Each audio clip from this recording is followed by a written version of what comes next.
is a presentation of Fox Sports. We are Baltimore. We are Ohio.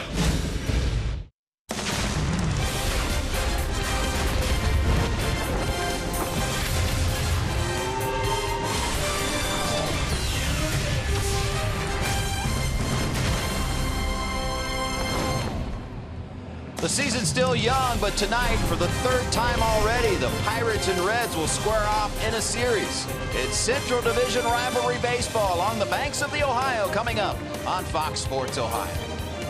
And hi again, everyone, alongside Chris Welsh and Jeff Picoro. I'm Jim Day. The Reds hope to duplicate what they did in the first week of the season. That would be a series victory over these Pirates. And Chris, they'll give the ball tonight to Dan Straley, who's been fairly solid. He has, Dan. First, Jim, I want to say I'm really excited about working with you the next few nights. So congratulations on getting up here. And, you know, Dan Straley gets the ball tonight. He has been pretty good. You know, ever since the Reds were able to pick him up off the waiver wire, he has been a guy that they have been able to depend on. Started out in the bullpen, moved into the starting rotation. Well, he's a guy who's not going to wow you with his stuff. His average fastball, but he throws a lot of sliders. He can move the ball around. And right now, he's pitching in a stretch where he's keeping his hitters off the fastball. And against this Pittsburgh Pirate team, that is a very important thing to do. These Pirates can flat out hit, and right in the middle of that lineup, Straley will have to deal with Starling Marte. Well, this young man just keeps getting better and better every year. He is certainly a five-tool player. They may say that he's the best center fielder on the Pittsburgh Pirates and maybe one of the best center fielders in the league, but he's playing left field here for the Pirates, hitting right in the middle of the lineup, number 4 now. So he's a guy that obviously you want to make sure that you concentrate on the hitters ahead of Marte so that you don't have to face him with runners in scoring position. The Pirates will give the ball to a lefty tonight, Ohio native Jonathan Neese, and he's given up home runs, and most of them have been on the road. Well, he struggled both at home on the road, and maybe the home run thing on the road is just a coincidence. But he's a guy that's got a nice fastball, but he has fallen in love with his cutter over the last couple of years. And now that he's with the Pirates, they're trying to turn him around a little bit. I can tell you that Ray Searage is not that big a fan of a cut fastball to the point that you fall in love with it because it hurts your fastball. So they hope that he can get it back on track with Searage. He's done a lot of work with the great pitchers in the past. And Jonathan Neese, the left-hander, will be on the mound against the Reds tonight. And everyone knows it's a challenge to face these Reds in this ballpark. Home run happy at home? Well, DUVALL, Phillips, Suarez, all with 6 home runs here at GABP. Only Chris Carter has more at home. Well, you know, this is a ballpark that is a hitter-friendly ballpark, no question about that.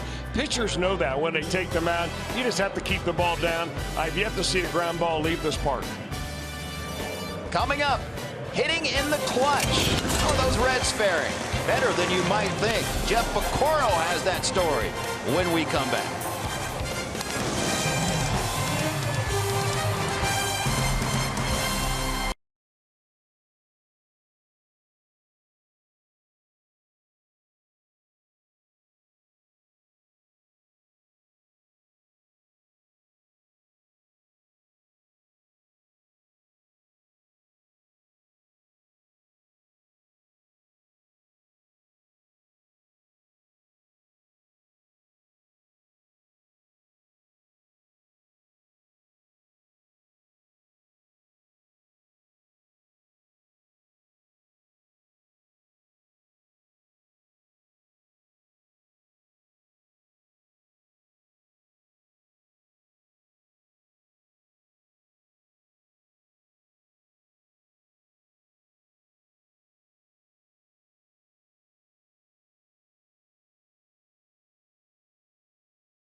Buccos against the Reds tonight. Temperatures are going to be kind of cool. It'll be cloudy and we'll have to dodge a few showers, but I don't think it'll be rained out. Temperatures will slowly fall through those 60s, and tonight, hopefully, we can sink the Bucco ship. Let's go Reds. Well, I hope you're right on that one. Hey, one of the problems the Reds had last year was getting that big hit and crucial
Reds baseball on Fox Sports Ohio is brought to you by Chevy. Check out their award-winning lineup only at your Tri-State Chevy dealer. By Cincinnati USA Regional Tourism Network. Stay close to CincinnatiUSA.com. And by Skyline Chili. Feeling good? It's Skyline time. Clint Hurdle's Pittsburgh Pirates coming off of a series victory in St. Louis. They'll try to carry that momentum into Game 1 of a 3-game set between the Reds and Pirates tonight. We'll check out the lineup coming up. It'll be John JASO leading off for the Pirates. First pitch in there for a strike, and we are underway. John JASO coming off of a very, very good day Sunday against the Cardinals, a 10-5 victory.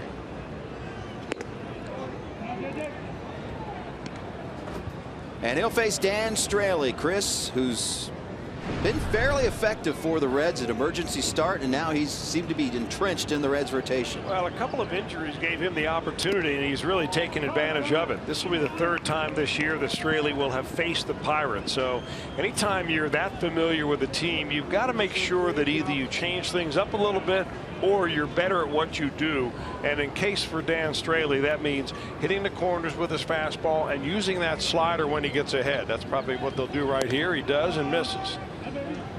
2 balls, 2 strikes to count to JASO. Yesterday, 3 for 4, had a double, a home run, and 2 runs driven in. His first multi-RBI game in a Pittsburgh Pirates uniform. Those dreadlocks, unusual stance, ground ball, but the Reds, having played perfectly in the shift, that's Cozart, the shortstop, and 1 down.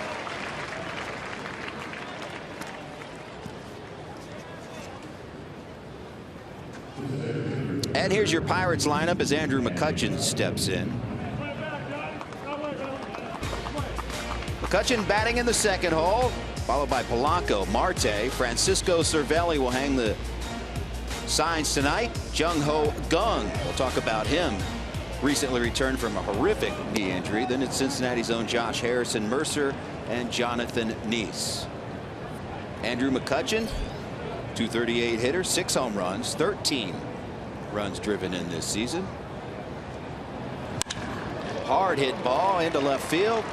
And the first hit of the night for the Pirates. Well, McCutchen certainly has a different looking swing when he gets a fastball, and he just is very aggressive on that number 1 coming in there, whether it's a sinker or whether it's a 4-seam fastball. It doesn't matter.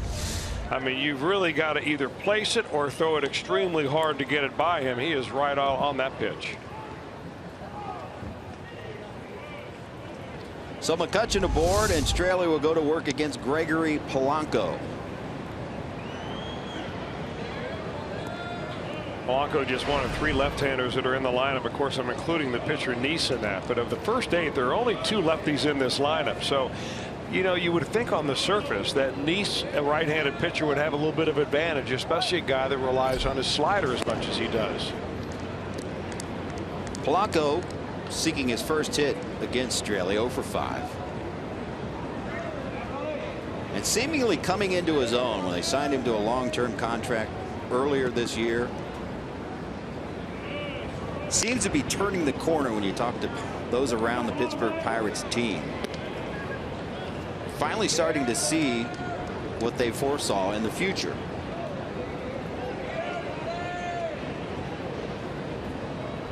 .61 degrees your game time temperature tonight. Been raining on and off here in Cincinnati, but right now no rain. We hope it stays that way. The 1 pitch outside. You know, one way to measure the progress of a young player, and Polanco's 24. He won't be 25 until September, and he's already in his 3rd major league season. He was a full-timer last year. He's obviously a full-timer in the 3rd spot this year. But is a young man with his kind of talent, all he needs to do is shrink the strike zone, be a little more selective. Swing and a miss. So Straley had 1 ball, 2 strikes.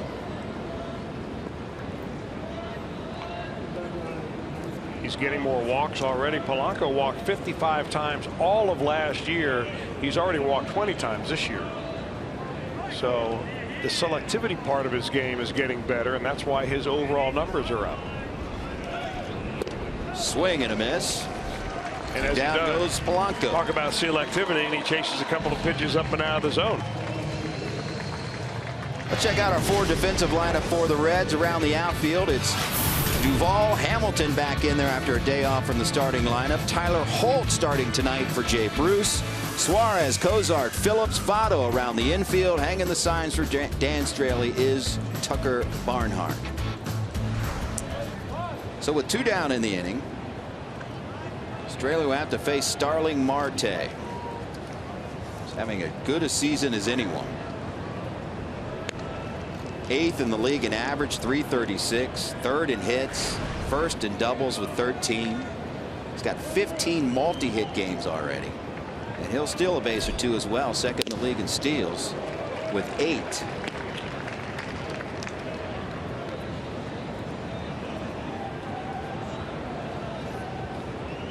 One aboard for Starling Marte.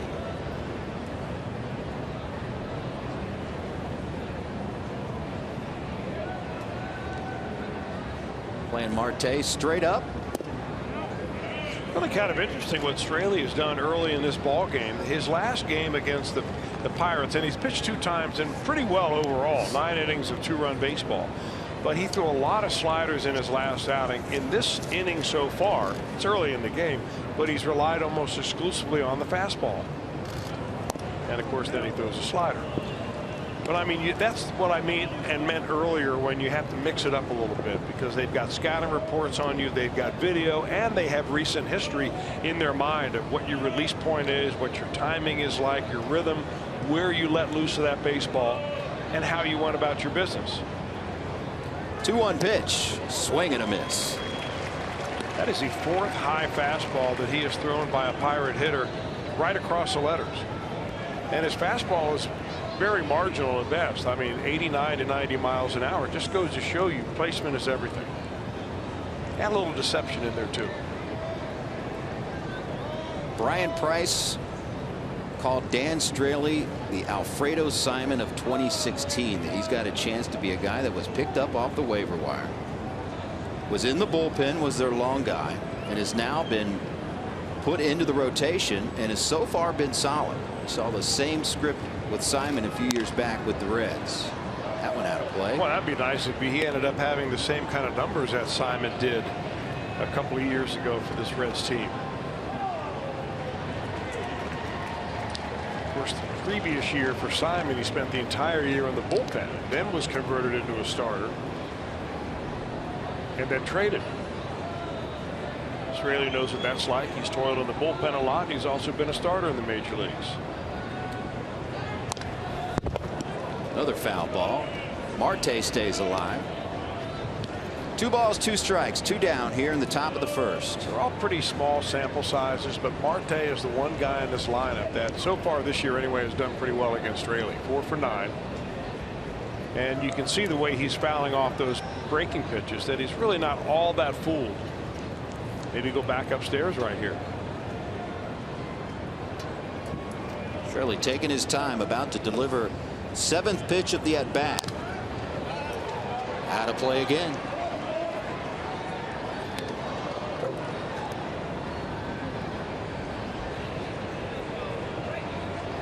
Marte has multiple hits in 4 of his 6 games against the Reds this season. 9 for 25, a home run, and 5 runs driven in.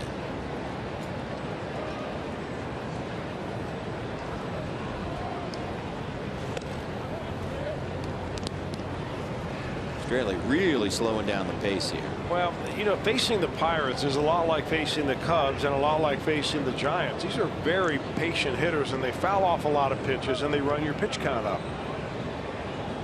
2-2 pitch. Swing and a miss. Went upstairs and got him. So Straley gets out of it. He strands one. Scoreless game. Reds coming to bat.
1 gets through the top of the first.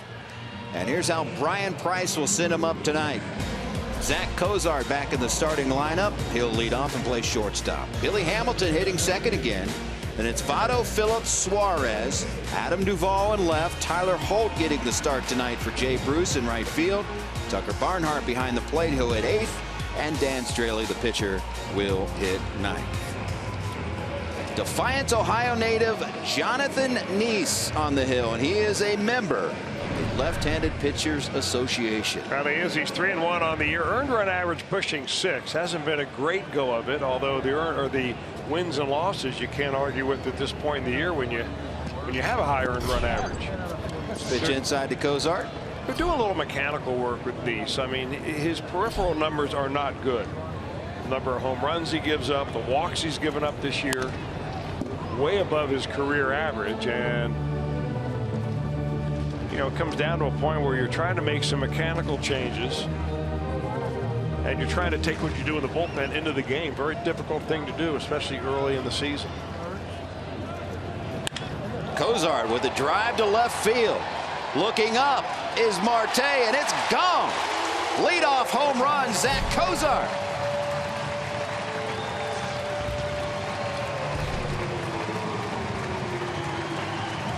Number 4 for Zach, and the Reds take an early lead. Zach Cozart is just not missing mistakes. I mean, that's a hanging breaking ball, no doubt about it. But I mean, you still have to put the wood to it. What an amazing start for Cozart. Really is. And if you ask him, he'll simply say, I am just picking up where I left off last season. He got off to a really good start last season before that horrific knee injury. And he says, I just picked up where I left off. There was just a knee injury in the middle. Hamilton hitting from the right side against the lefty Neese. Have you liked what you've seen out of Billy Hamilton at batting second? Well, absolutely. I mean, he's hitting the ball harder. The line drive rate is up for Hamilton. He's spraying the ball more, but he's hitting at the left field with a little bit more authority. Of course, right-handed is his original way of hitting before he began to switch hit. So he likes hitting right-handed better than lefty. 2-1 pitch to Hamilton, grounded foul.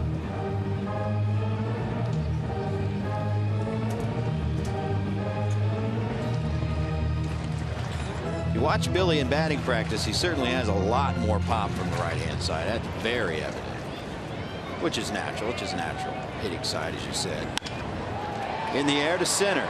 Here comes McCutchen. Can't get it. Here comes Hamilton. Nope. He's going to put on the brakes. He thought about going to second base.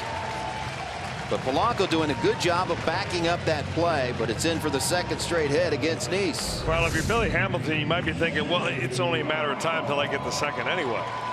But, you know, you'll take these all day long if you're Billy Hamilton. And against Billy Hamilton and most every other team, the Pirates have brought their outfield significantly shallower this year. And that was the only reason why Andrew McCutchen even had a chance to catch that ball. Joey Votto hit with the first pitch. So the Reds in business here. Cozart goes deep. Hamilton with the single. And now Votto hit by pitch. 2 on and still nobody out. Now you talk about these Pirates playing shallow this year.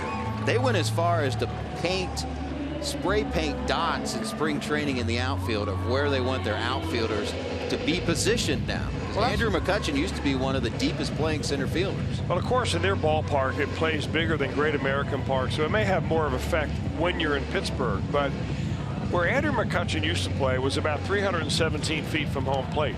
He's now around 299 to 300 feet from home plate because all the numbers that the Pirates ran showed that they were getting beat on balls falling in front of the outfielders rather than balls being hit over their head. Brandon Phillips, despite yesterday's offer, swinging a hot bat, he's going to be your Reds Player of the Week nominee. Last week, 321, 9 for 28, led all major league batters with 5 home runs. Tied for second in RBIs with 9. And 4th in the league in slugging percentage in an .893 clip last week. Hit those 4 home runs in 5 games, including 4 in a row. So a big situation for Phillips here. Up the middle. Double play ball. Pirates turn it.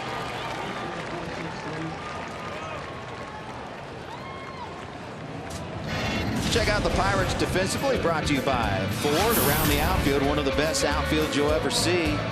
Marte, McCutchen, and Polanco, all athletic.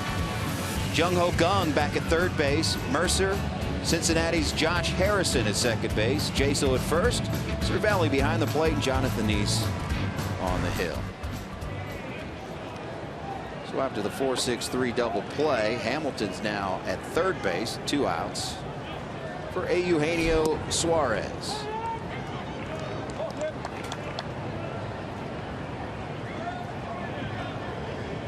Suarez averaged down to 254, 6 home runs, 18 runs driven in. He has never faced Jonathan Neese.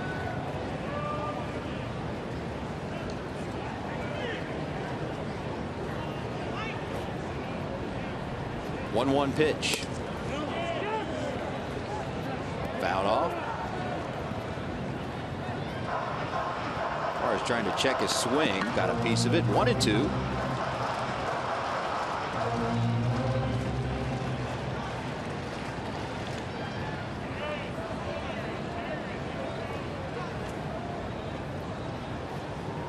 Hamilton takes his lead from third, and the 1-2 pitch to Suarez upstairs.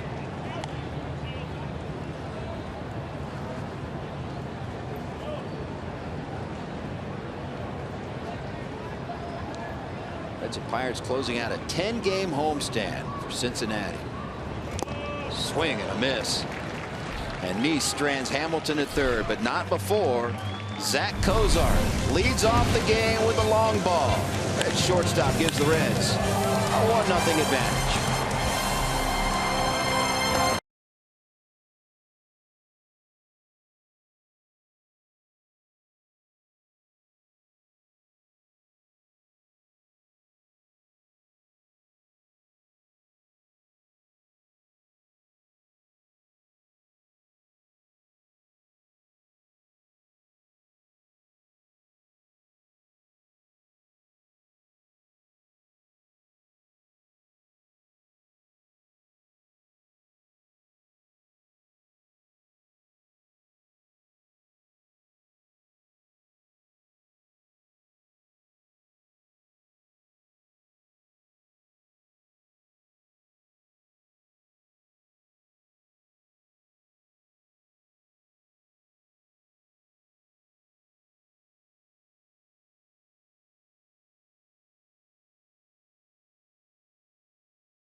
This season at the ballpark for as low as $12. Saturday, May 21st, the first 25,000 fans will receive a Ken Griffey Jr. dual bobblehead thanks to St. Elizabeth Healthcare. For tickets, call 513-381-REDS or visit reds.com. Dan Straley delivers his first pitch to Francisco Cervelli. Kick off the second inning. Zach Cozart, leadoff home run for Cincinnati. Reds lead this one 1-0. Tell you what, this Pirates lineup 1 through 8, you got to do your work against them as Cervelli sends one into the air to the right side. Who's going to call it? Votto in foul territory. 1 down.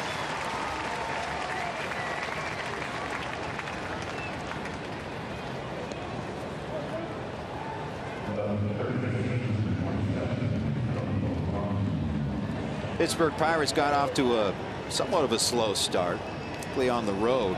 First 7 games, 2-5 record. Just over 3 runs a game, 3 home runs. Last 10 games, they've won 8 of 10, 7.4 runs per game, and 15 long balls. Well, they're scoring more runs, but they're also giving up a lot more runs. Their earned run average for starters first part of the month is very high, so they've had to score runs in order to win, and a lot of them. It's good to see Gung back, isn't it? Yeah, he was a very big surprise for the Pirates. When they signed him, he wasn't even an everyday player.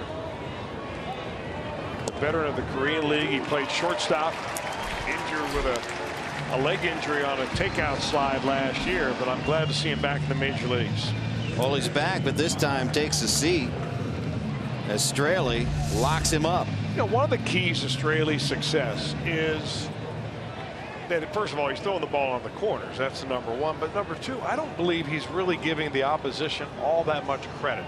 Sometimes pitchers just think, boy, look at all the bodacious batting averages they had, how many home runs they've hit. They're blowing teams out. They won yesterday 10-5.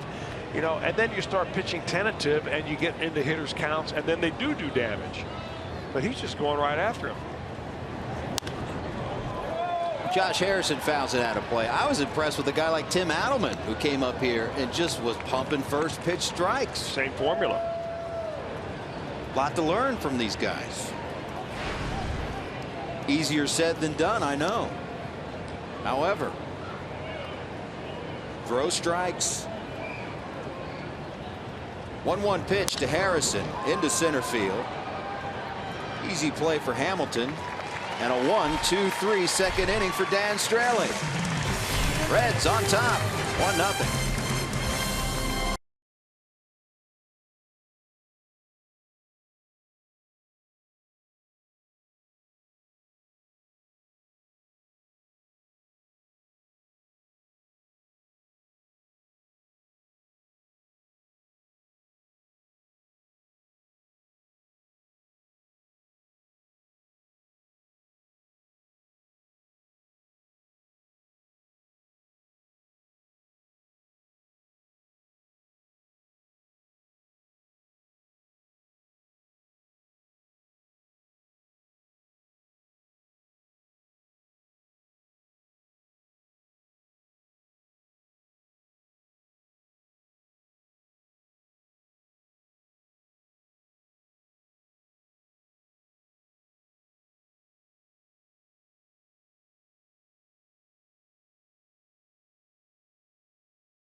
With its Sprint Cup Series racing as Jimmy Johnson looks to defend his title from last year. It's at 11 a.m., 11:30 a.m. Eastern on Fox Sports 1, or watch it live on Fox Sports Go. Reds hoping to extend a 1-0 advantage here. Adam Duvall lead it off for the Reds. Duvall riding a 6-game hitting streak, longest on the club right now.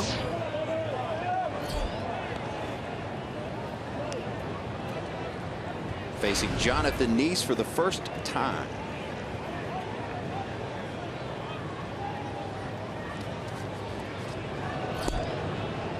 And there for a strike, 1-1. You know, the Reds can afford to be very patient with Neese on the mound. It's not like facing a guy like Garrett Cole, whose stuff can be so overwhelming when he gets ahead of you that you don't want to get to his 2-strike count.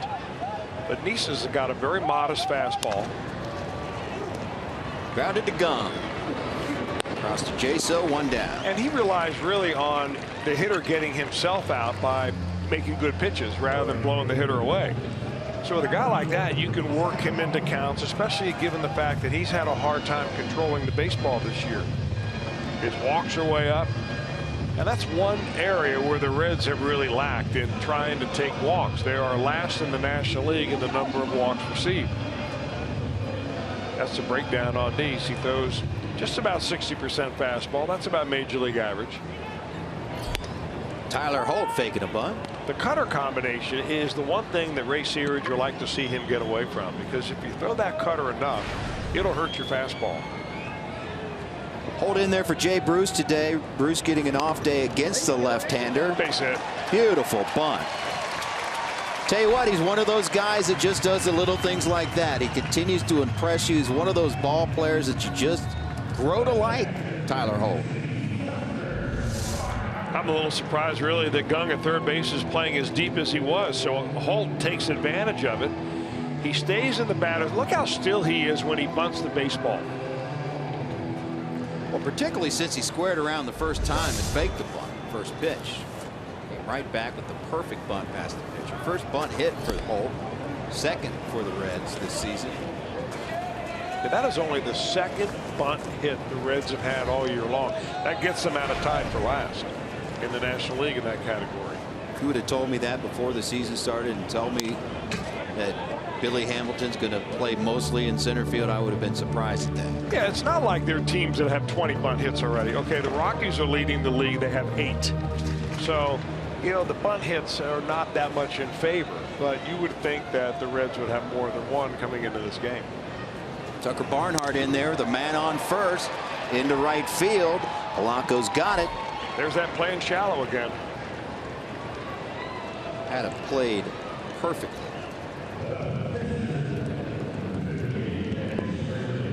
And here comes Dan Straley. 2 down, man on first.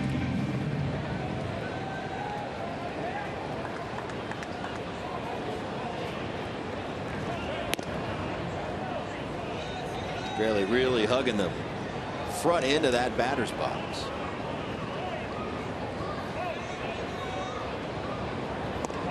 Ball gets away. Holt moves down to second base easily. So a man in scoring position for the pitcher, Dan Straley.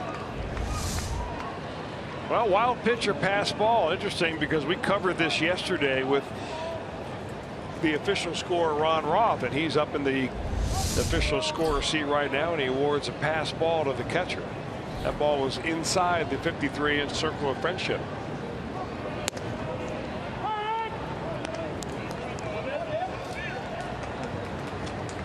Two balls, one strike, the count to Straley.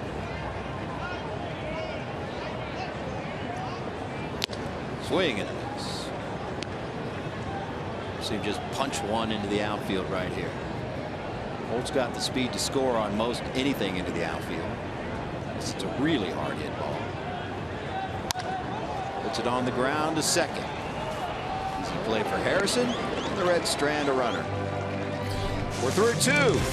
Reds 1. Pirates nothing.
ballpark. The Reds lead at 1-0. I'm Jeff Pecoro, and it's time to go outside and look around baseball. Now, we saw this a lot with Barry Bonds years ago. Now we're starting to see it with Bryce Harper. It's time for us to take our greater coverage of baseball, brought to you by T-Mobile. Record-breaking weekend for Bryce Harper. How about this? Major League record 7 times on base yesterday without recording an official at bat. He was walked 6 times, and he was also hit by a pitch. He also had a record 12 straight plate appearances without an official at bat. That's 10 walks, hit by pitch, and a sac fly, and he had 13 walks in a series. By the way, they're playing the Tigers tonight, Jim and Chris, and the first at bat, he did make an out. So I tell you, the Cubs did something that they haven't seen since Barry Bonds days.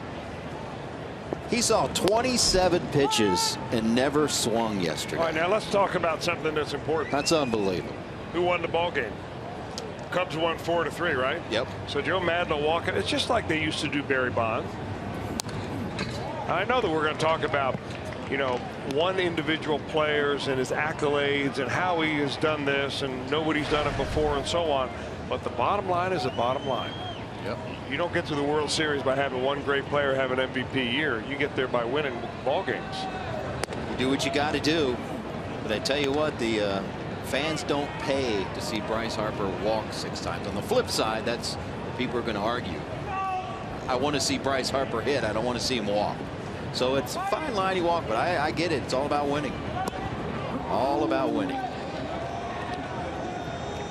He's an exciting player to watch, I'll tell you that. He really is. But you know, now he's getting a pretty good feel of what it's like to be Barry Bonds. Yep. Barry Bonds would get about 1 pitch a night, and seemingly every night he connected on that pitch somehow, some way. Jordy Mercer fouls it out of play. 3 balls, 2 strikes to count to him.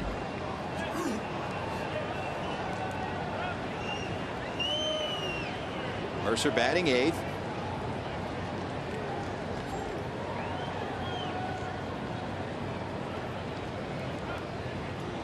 And the pitch outside, walked him.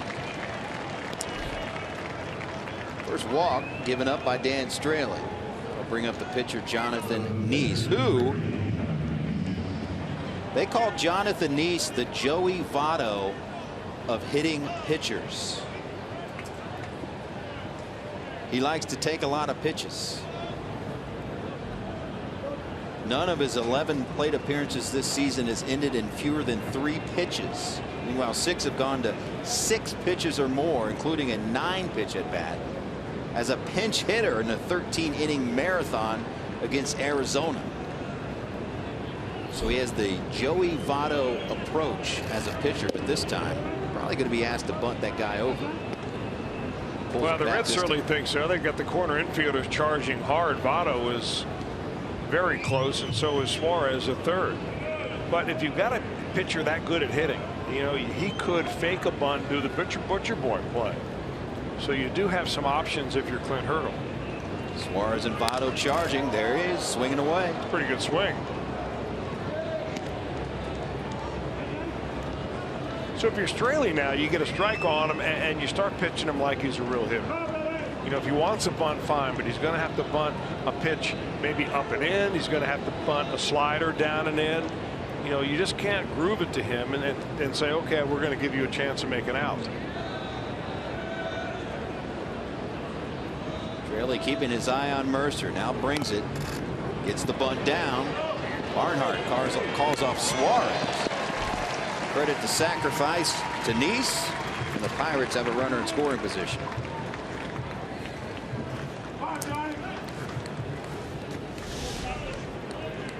John JASO, the lefty, will step in, and we'll check out our steel power tool performer. Straley, lowest opponent average by left-handed hitters, and he is on top.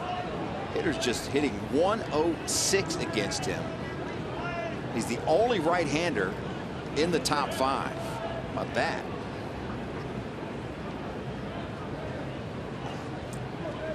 So JASO with a man in scoring position and 1 down.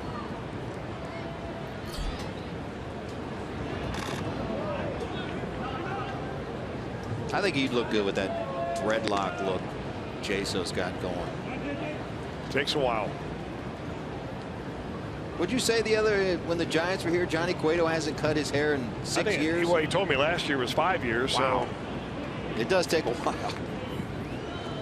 Problem with my hair is it will grow sideways as much as it does long. Would not be a good look for me. I'm not sure any look is good for me. 1-0 pitch, grounder to Phillips. This will get the runner to third. 2 down. You know, we showed you a very interesting stat on Dan Straley and the batting averages against left-handers. Now, if you just watch him warm up, you're thinking, well, no way he's got the stuff to get left-handers out. But I mean, 100 batting average is a 100 batting average. I mean, that's something to hang your hat on. And we just saw the reason why with John JASO up there. That was a very well thrown changeup, and he throws that about 25% of the time or more when he faces lefties. He doesn't throw it very much at all to right-handers, but he saves that for lefties, and it's been very effective for him. Got to deal with Andrew McCutchen here, though, with 2 outs. First pitch strike. McCutchen singled in the first, but was stranded. Only hit of this game so far for the Pirates. 244 average, 6 home runs, 13 runs driven in. Almost hit him. Straley has a little move when he comes to his stretch position. He comes and gets his foot moving, and then it stops, and then it starts again. Now you have to take a look at his foot to see that. In the dirt, Barnhart, though, blocks it just enough to keep it close enough to keep that runner at third. Now you could argue that it's a balk, but because he does it every time and doesn't do it to try to fool the runner, it's never called a balk.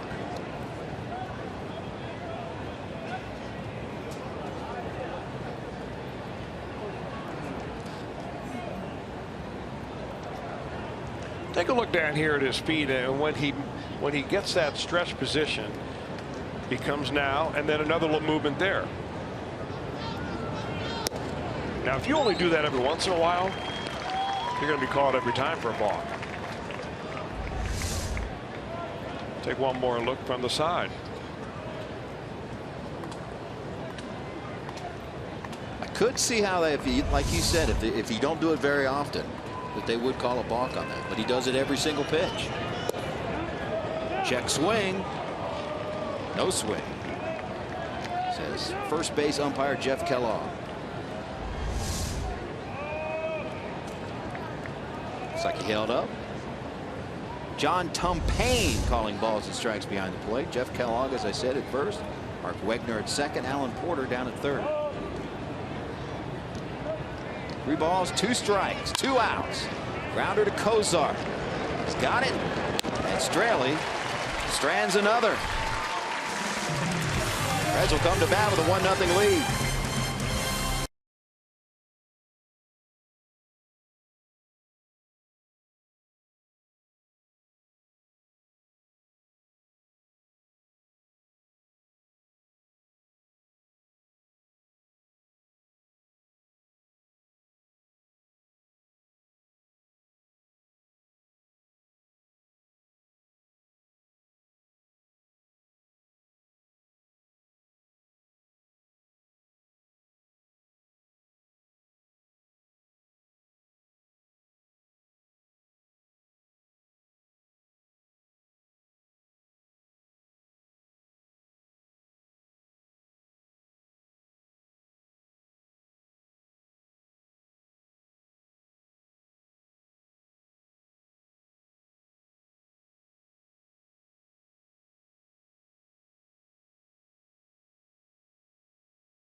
Great value this season. The Kroger Meal Deal. Check concession stands throughout the ballpark for the Kroger Meal Deal, which includes a hot dog, bag of chips, 16-ounce Coke, and during this homestand, Tyson Ballpark Frame Grilled Jerky.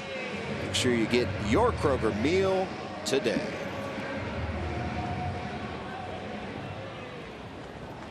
Back to the top of the order for the Reds, Zach Kozar, who led off this game in fine fashion with a solo home run. His 4th of the season, and that's the difference in the game right now. And here she is. Hanging breaking ball, bye-bye.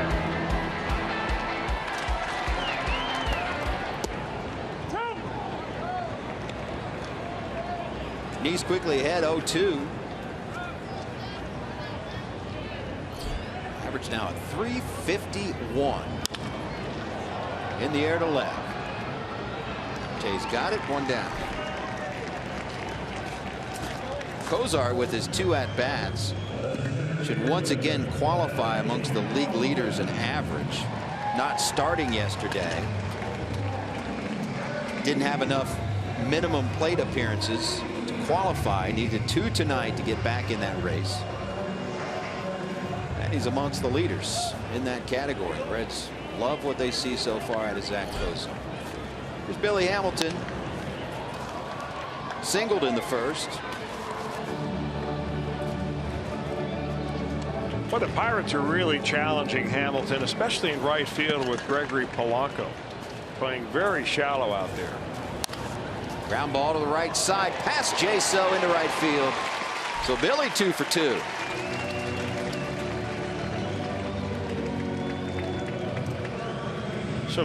So Billy not only 2 for 2, but he sprays the ball. 2nd hit tonight opposite field.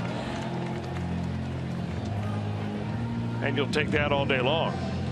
Hitting the ball on the ground more this year. Not as many fly balls, more line drives.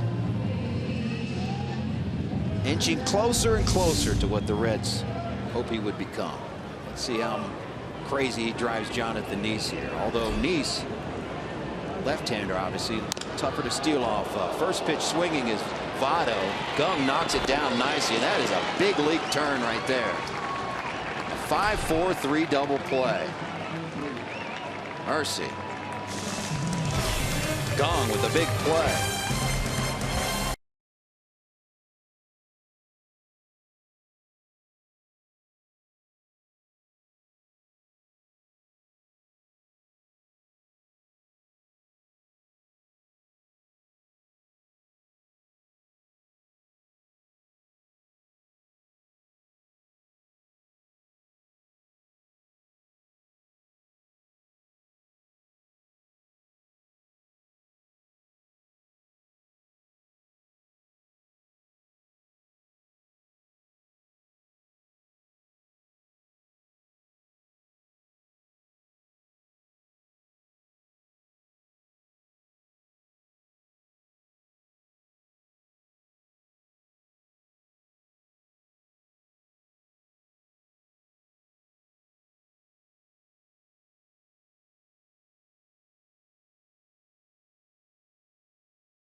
Weekly, the trade for Adam Duvall is starting to pay dividends. A tour of the historic bobblehead display at the Reds Museum, plus how to pick out the right glove to buy. Join Jeff Pecoro and Doug Flynn Wednesday night at 6 for Reds Weekly right here on Fox Sports Ohio.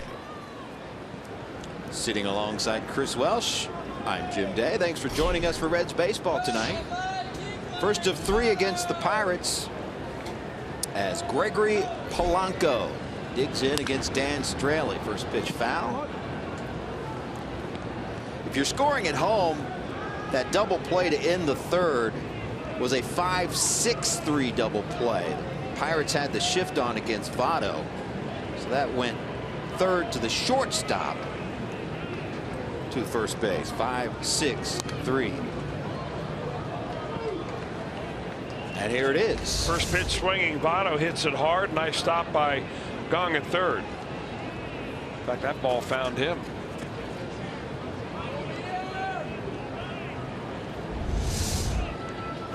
Talked about it so many times. The Pirates shift as much as anyone in baseball, maybe the most. Sky high fly in the infield. Suarez gloves it. One down.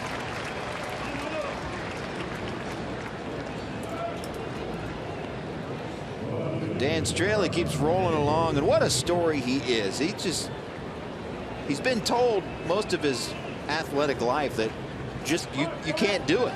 People were always telling him that he could not play. Didn't make his team as a freshman in high school. He wanted to go to Oregon State. He was spurned by them. Spent a year at Western Oregon. But he wanted to play Division I baseball. So he walked on at Marshall. And those at Western Oregon told him, there's no way you can play at the Division I level. He said he'd never been east of Idaho before. It's a single, hard hit single by Marte. Never been east of Idaho, but packed up his car and went to Marshall and walked on. They told him again, not sure you're going to make it, kid. Spent 2 years in the rotation. The A's drafted him in the 24th round, and when you're a 24th rounder, normally that's telling you we don't think you can make it. Tell me about it. And at Marshall, he got up to 250 pounds. Dropped down to 214. His velocity improved. He discovered better eating. And here he is on a major league mound, and it's not his first major league team. He's been in some big trades where teams have wanted him, like the Reds wanted him. So overcoming everyone telling him you can't do it over and over in his life.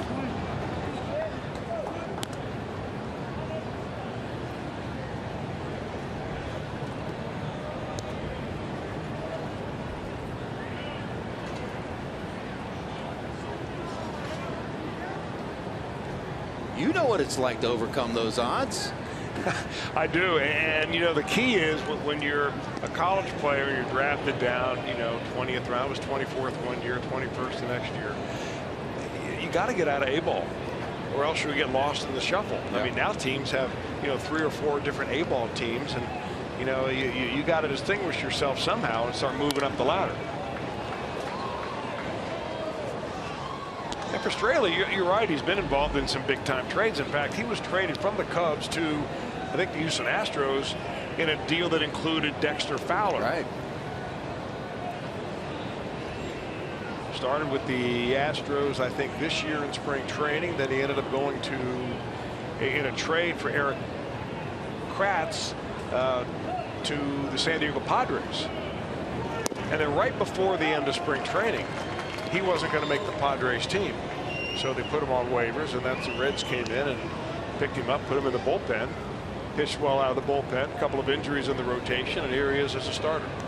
Padres are trying to sneak him through. The stories I read that they were hoping to sneak him through. Like everyone, you hope to sneak a guy through waivers.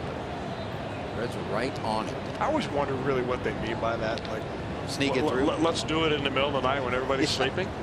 Now in the land of smartphones and everything else, I'm sure they got it everywhere. Runners going, throw down to second base, not in time. Well, now in the time of MIT graduates working in the front office, by the dozens, these guys that are all Harvard degrees and Ivy League status. It's more and more difficult to do that administrative stuff. So if a team has a need and they see somebody on the waiver wire, and you figured watching the Reds in spring training and the bullpen that they had assembled was probably going to change at the very end of spring training when teams started paring down their rosters, and that's what happened. So after the strikeout of Cervelli and the stolen base by Marte, his 9th of the season. 2 outs here for Jung Ho Kang. First pitch swinging in the air.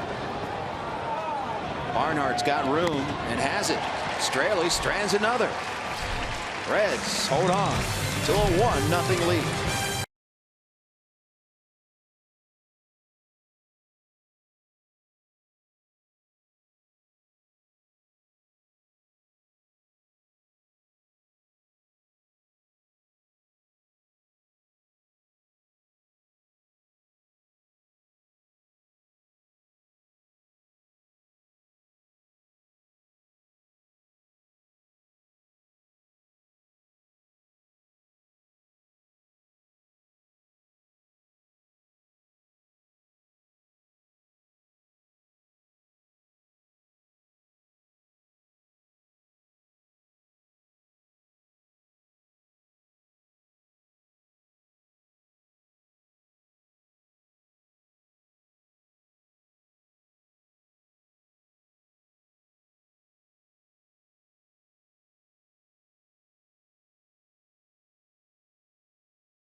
Go further. And by Cincinnati Children's, ranking 3rd in the country on U.S. News Best Children's Hospital.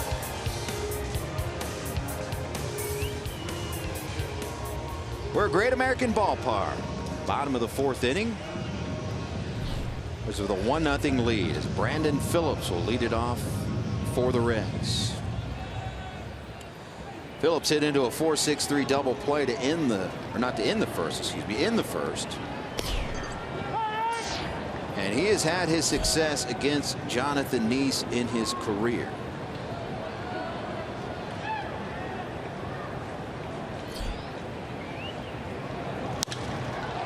Fly ball center field.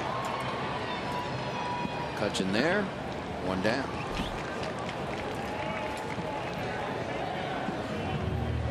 That'll bring up Eugenio Suarez. You know, I mentioned Jonathan Neese, an Ohio native.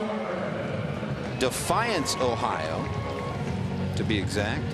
And despite the fact that it's closer, Defiance is to Ann Arbor, Michigan, than Columbus, Jonathan Neese is a major Ohio State fan. Attended the national championship game in 2015. And he says one of his life goals, as Suarez grounds to short, the play, one of his life goals is to dot the I in Script, Ohio. Now that's a big goal, and that is a tough one to attain if you are not a sousaphone player, or if you're not someone like, I think Jack Nicklaus has done it, Bob Hope, Buster Douglas I think did it. So very few people outside of the band have actually done it.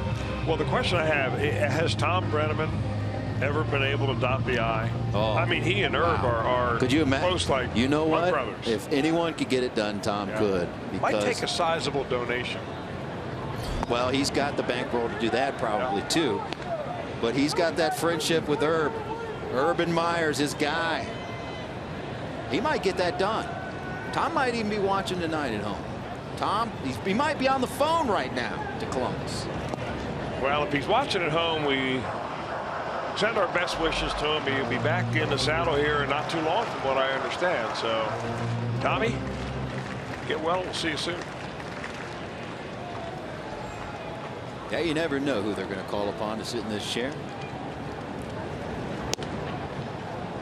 3-0 the count to Adam Duvall. Well, the first time through the order, the Reds were very conservative at the plate. They did not swing at the first pitch.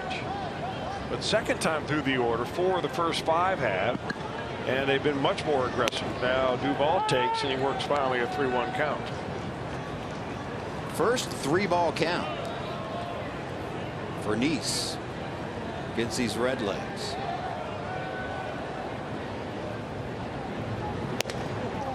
Walked in.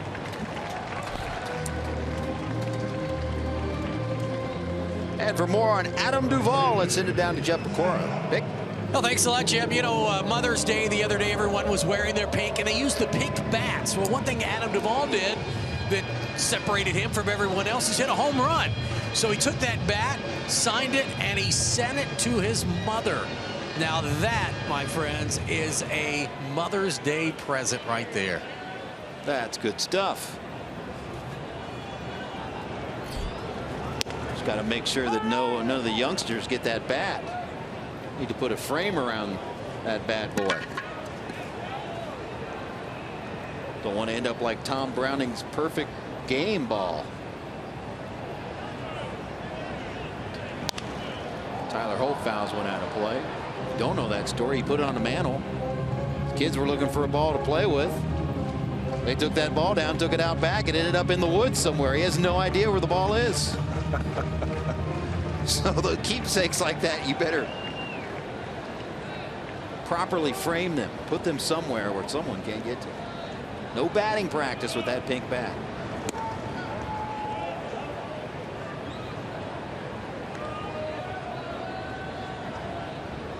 Tyler Holt, perfect bunt single in the second inning. In there in right field tonight for Jay Bruce. 2 down, 1-2 the count.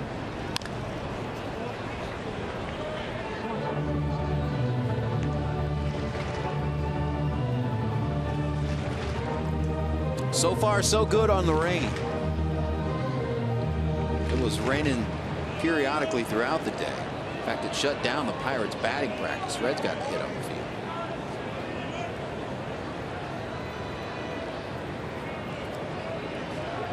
Cool temperatures, but an otherwise nice night for baseball. Holt fouls it off again.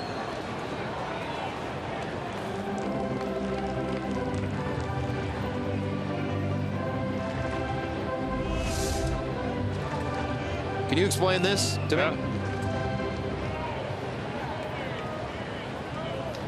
Well, I guess it's better to get a whiff of that than to strike out at the plate. Maybe he's got a cheat sheet in there that he's looking at. On a 1-2 count, this is what Neese will throw. Into right. Blanco's got it. And the Reds strand a run. Still leading 1-0.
Straight quality starts, and his pitching coach Mark Ricketts says he would love to see him get a little bit deeper into the game.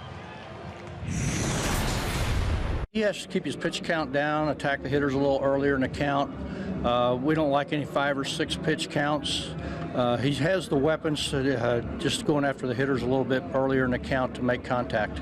Well, guys, I think you've talked about this. He's pitching well up in the zone. He's got 4 strikeouts so far, and Coach was talking about him being so effective high in the zone. And Chris, I know you talk about that all the time. He's doing it well tonight. Well, you got to move the ball around, and I think that's the biggest thing. And the Pirates, you know, they're watching tape. They're realizing that Straley, the last couple of times out, has thrown a lot of breaking pitches. So he goes to something else as his primary strategy tonight, at least so far.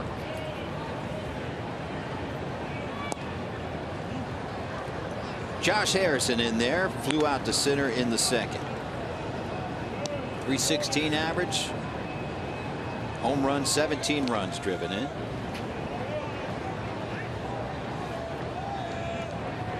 Two-one pitch. Ground ball left side. Suarez, Votto, 1 down.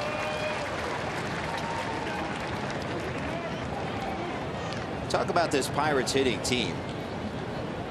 And Brian Price was talking about this before the game, that they are truly solid 1 through 8, because when you're having a year like Cervelli's having, and add to that Jordy Mercer, who primarily hits 8th, came in hitting 296, 13 runs driven in. When you add 2 guys that are having better years offensively, and you add them to the likes of Cutchin and Blanco and Marte, Gung, pretty tough to pitch against. And when Liriano's pitching, you better watch out for 1 through 9, which the Reds will see on Wednesday. Now, the one thing, though, when you start comparing the better teams, and let's start with the Cubs and what they offer that the Pirates don't, which in my mind is versatility as far as up and down the lineup. I mean, everybody has home run power up and down the lineup. Mercer, if he gets his pitch, can hit a home run.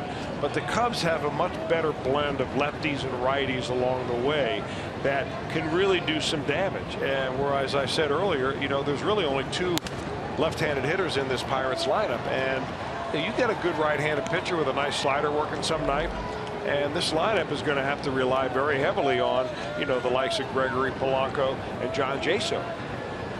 And maybe that guy making a mistake pitch. And being so right-handed strong, they're just defying the odds, like you said. They are averaging 5.03 runs per game on offense so far this year. Wins foul. They have an average over 5 runs a game, the Pirates, since 1940. That's a long time ago. Well, they're not going to average that over the course of an entire season. So, you know, we're just breaking into the month of May right now. So the sample size is fairly short. You know, what are you, 1/5 into the season? Something like that. But they'd rather be off to a good start than a bad start. This one goes foul. Mercer's having such a good year offensively that when they did get Gung back from the minor leagues off that rehab start, and he was injured last year in September when the Cubs played the Pittsburgh Pirates on a takeout slide by Chris Coughlin, broke his leg and tore his MCL. So it's taken all the way until now to finally get Gung back. But Mercer's hitting so well, they say, well, we're going to put Gung at third and let Mercer continue to play. Number 8 hitter hitting close to 300. It's solid defensively. He never gets a, when you talk about top defensive shortstops in the National League, his name seemingly never comes up, but he seems to make plays. 3-2 pitch. Walked him. For a second time that Straley, who has been very good on the night, walks a number 8 hitter. Got 2 walks, both of them to Jordy Mercer. He's probably thinking the same thing. Because what am I doing out here? Why would I want to walk the number 8 hitter? And he'll face the pitcher, Jonathan Neese. All right, well, Neese came up last time. Mercer on first base, nobody out. He laid a bunt down. I'm wondering if they're going to have a bunt here and maybe swing away. That is a good question.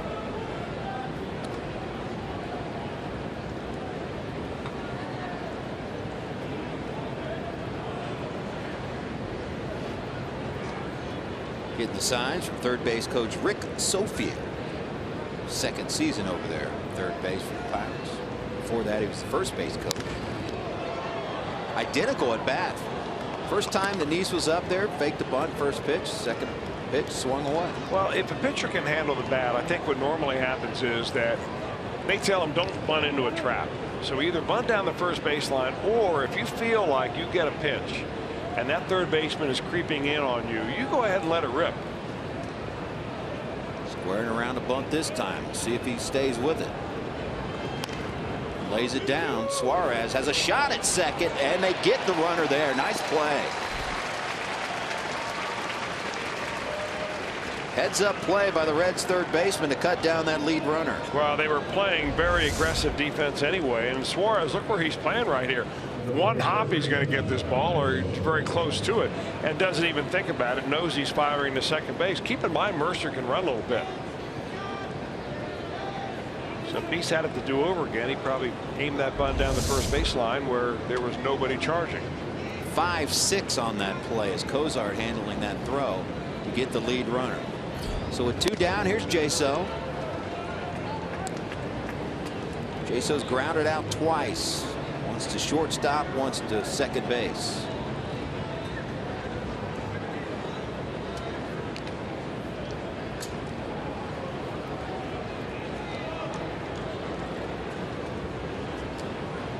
Oh, 1 pitch in the air, center field. Drifting over to left center field is Hamilton. And Straley keeps on keeping on.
Through the 22nd. Thanks to Reach Magazine, you can catch all the action and save with the 4 for $48 ticket offer. Get 4 view-level tickets and 4 Reds hats for only $48. For tickets, call 513-381-REDS or visit reds.com. Jonathan Neese climbed the bump at the bottom of the 5th. Pirates trailing 1-0. Tucker Barnhart will lead off for the Reds. The clean-shaven Tucker Barnhart, that is. He wasn't in the starting lineup yesterday, so I'm down there in the camera well, and the Reds had different uniforms on. And I look over, like, who's this kid in the camera well in the Reds uniform? And I did a double take, and it was Tucker because he was clean-shaven, had a different hat on, so I didn't recognize him. Still looks so young.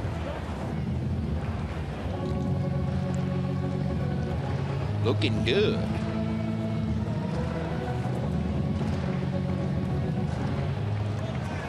Tucker flew out to right in the second.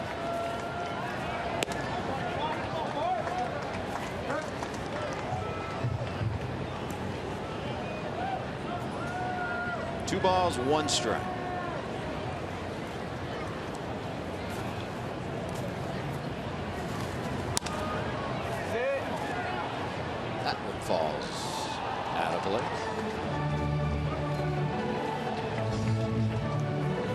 the ball girls again tonight.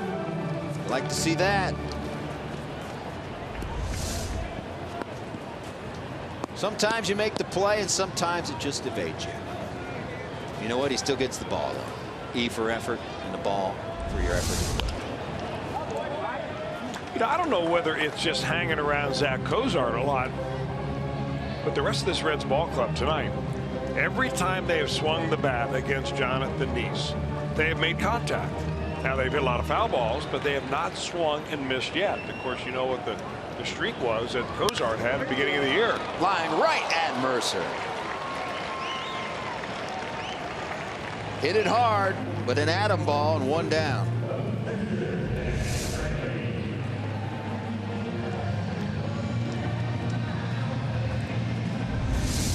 Mercer showing his ups there. He'll bring up Straley, who grounded out in the second.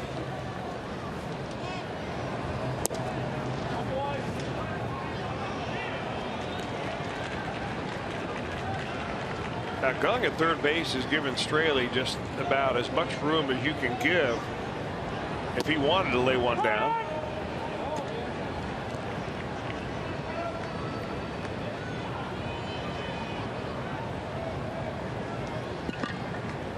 One pitch. Foul back.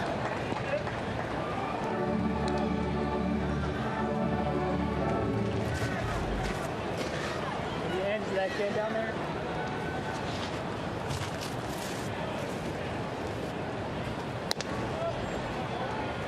Two balls, two strikes.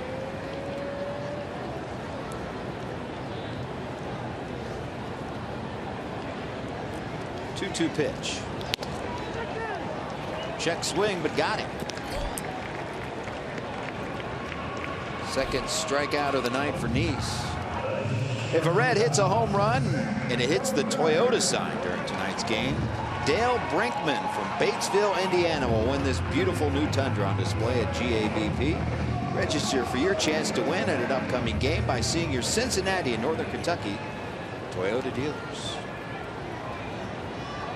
With 2 outs, here's Zach Cozart. The only run in this game came off the bat. Number 2. Solo home run in the first.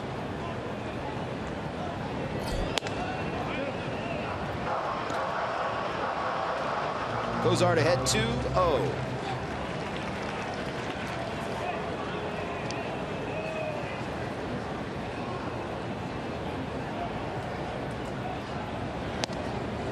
That home run in the first, Cozart has now hit safely in 21 of his 24 starts.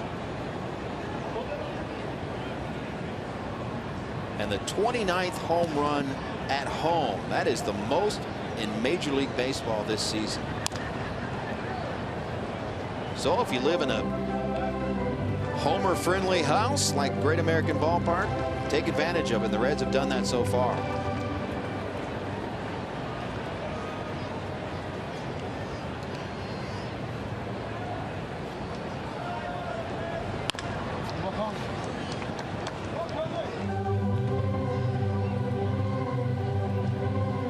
Cozart also owns the team high 10-game hitting streak. It's the longest hitting streak of anyone this season.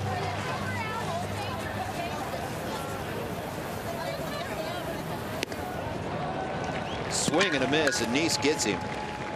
Second straight strikeout for Nice in the inning, and 3rd overall.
MLB.TV Premium, the #1 live streaming sports service, delivers everything you have come to expect and more. It includes a free subscription to @Bat Premium, the #1 app for live baseball. Blackout and other restrictions apply. Visit MLB.TV for details. Top of the 6th, Reds with a 1-0 lead. Dan Straley, 73 pitches so far. He's been efficient. Facing Andrew McCutchen here. Grounder up the middle, just past the glove of Zach Cozart. And a base hit for McCutchen to lead off the 6th.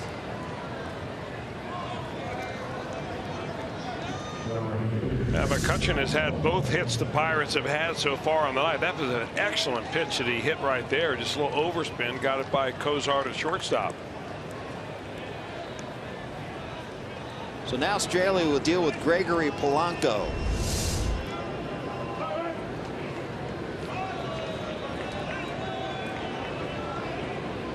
Polanco struck out in the 1st,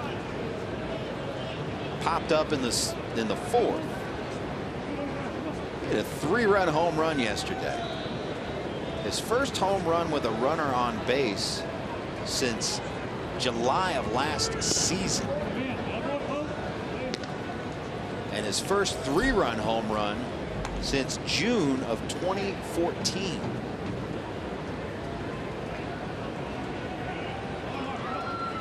So it would have been a minute. Let's hope it's another minute before it happens again. 1-0 pitch. Nope. Straley goes to first.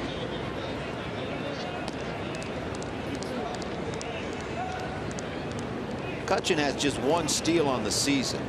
He's been caught stealing twice. Pretty good lead.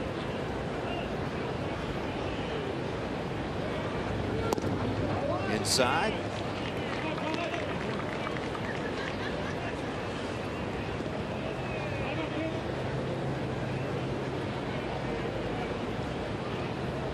Two balls, no strikes.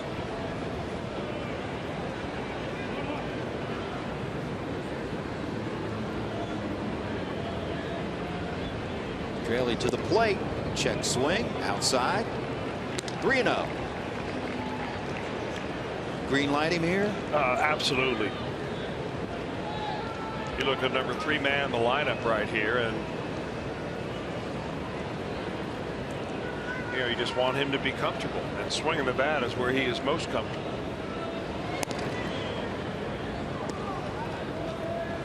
If you're Straley, you know that, and you want to throw your best pitch. You want to throw it to a good spot, like down in the zone, and maybe even take a little bit off it. Throw that 2-seamer down, see if he won't roll over on one. 3-0. Walked him. So the first 2 batters here in the 6th reach. The Pirates are in business.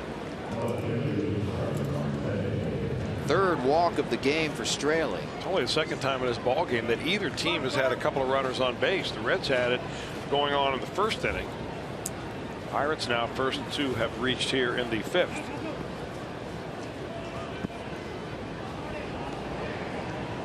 Well, the 1st, 2nd, 3rd time through the lineup. 1st and 2nd time, no problem for Straley, but the 3rd time you see him, and this is not unusual.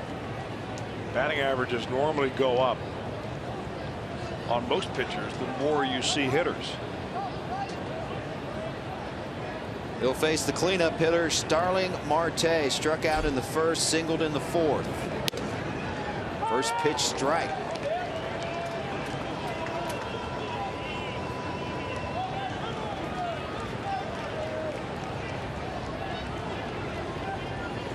Well, he's hit well against the Reds.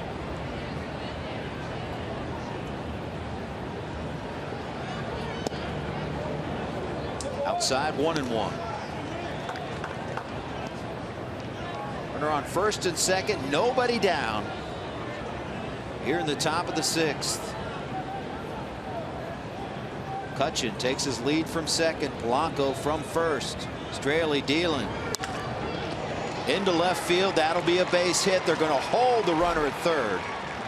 Now the Pirates have him juiced with nobody out. Well, he got down into a hitter's count here, and he threw him a pretty good slider. But Marte has good bat coverage. I mean, or good plate coverage, even though he gets that ball a little bit on the end of the bat. Gets enough of it to a sinking line drive in front of Adam Duvall. That's actually an excellent bit of hitting by Marte right there, because he stayed on that pitch. I mean, you're thinking 2-0, maybe I'm going to get a fastball, but he knows against Straley he's not getting a 2-0 fastball. Straley's not going to try to overwhelm him with speed, so he's going to try to trick him. So he stays in there and just puts a nice calm swing on the ball and ends up with a base hit. 16 multi-hit games now for Starling Marte, or excuse me, I'm sorry, Starling Marte. We talked about it earlier. 16 of them now. It's best in the National League. Good names on that list. Daniel Murphy's been working out real well in Washington. Nolan Arenado, truly one of the great players in the game. Really don't hear enough about him.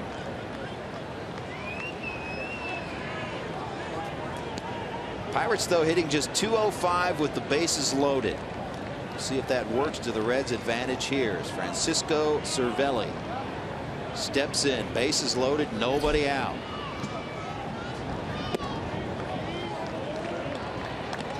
Cervelli came in with a .422 on base percentage.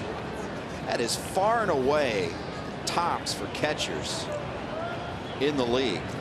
No one's even close. In fact, he's top 10 of all hitters in the National League. Out of play.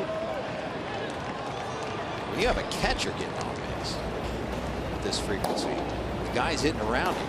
Gal. Well, the Pirates, you know, I mentioned it early on that they are among the best teams in the league as far as taking bases on balls. They're third only behind the Cubs and the Giants. 127 walks coming into this ball game as a team. So they make you throw the ball over the plate. 1 ball, 1 strike. 2-1. Saw activity in the Reds pen. J.C. Ramirez getting it cranked up.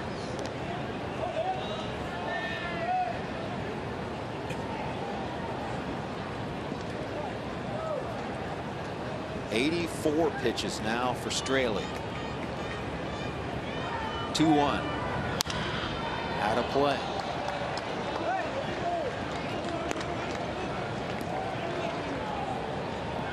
Cervelli, incredibly strong young man. I mean, most catchers are, obviously, and like most catchers, he's built solid. Not long arms, short arms. He covers the inside part of the plate best. Very difficult guy to get in on. So if you want him to roll over on one, you might want to be able to get that slider down and away.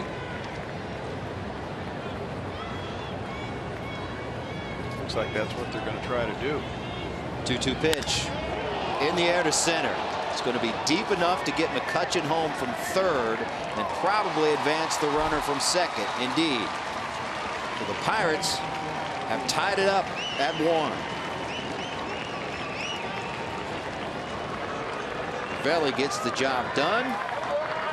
And now with 1 out, Jung Ho Gung.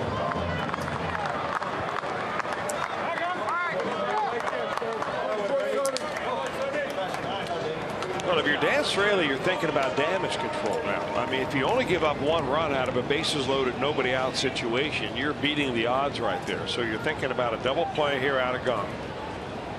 He's only playing in his 4th game since being recalled from Indianapolis on a rehab stint, and he hit a .150 down in Indianapolis.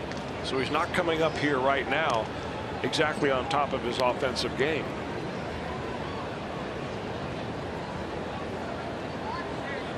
He had quite the debut, though, Friday.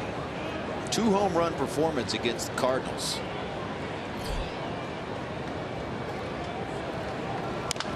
There's the ground ball. Slowly hit, though. The only plays to first. Like Cozart could have had a chance to throw home to get Polanco. Chose to go to first to get the sure out. The Pirates have taken the lead 2-1. Well, the slow roller, and you make your mind up, I think, by checking where that runner is and who that runner is. Now, from that perspective, it does look like if you fired it home, you would have had a chance to get at least have a play at the plate. The play is to first, 2 outs. The Pirates now own the lead. Here's Josh Harrison.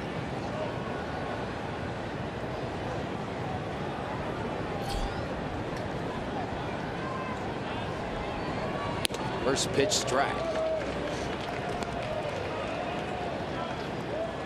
Chase one upstairs. Harrison flew out in the second, grounded out in the fifth.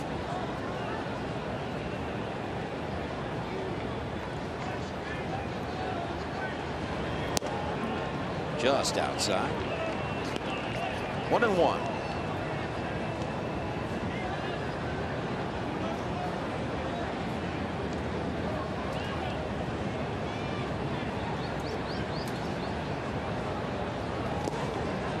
Chase one in the dirt. Straley trying to limit the damage here.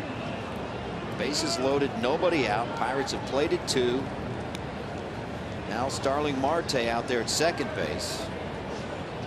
Harrison trying to bring him in. Which count up to 90 now for Straley.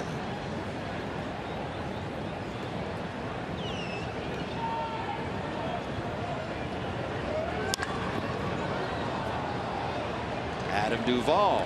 He's got it. Pirates strand a runner, but damage done. Pittsburgh takes the lead.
Of the Cincinnati Reds. It may not be reproduced or retransmitted in any form, and the accounts and descriptions of this game may not be disseminated without the express written consent of the Cincinnati Reds.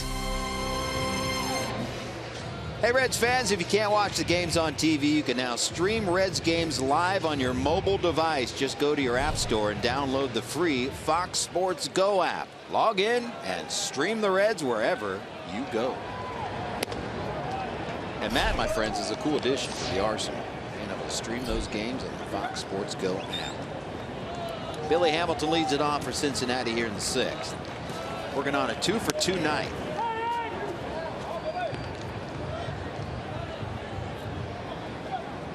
Singled in the first, singled in the third. Look at that average versus the Pirates this year. .381 hitter.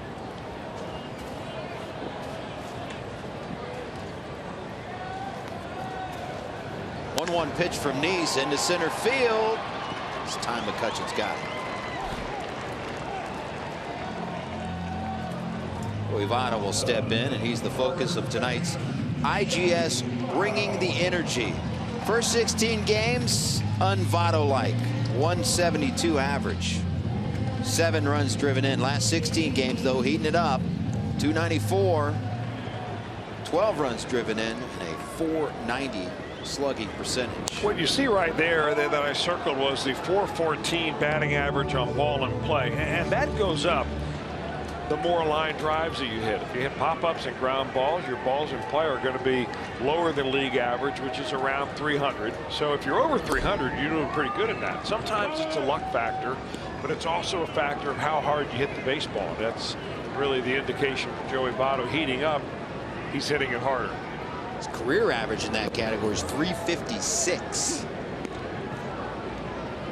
And that's a lot of times you can take a player and you can begin to predict whether he is, you know, playing above his head or below his head based on that batting average on balls in play. I mean, if you get a guy who's a lifetime 250 hitter, and all of a sudden he, you know, at this point in the season is batting, say, 360 in batting average on balls in play, you can expect some sort of a regression as the season begins to play out.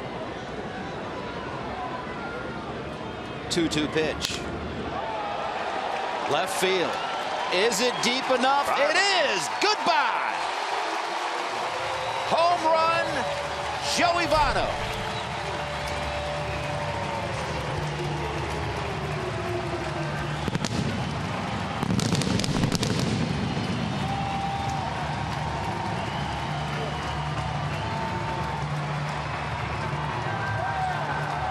Fifth home run of the season for Joey, ties this game up. They tried to go away, but he caught a lot of the plate, did Jonathan Neese, and Votto hits it. He's not sure if he's got enough.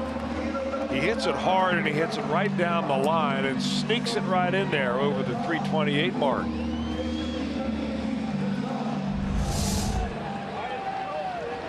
What you call quick offense.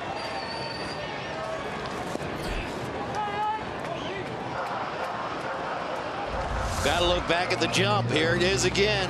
Oh, a little moderation to this one. A little side action. We've seen that a lot on this homestand.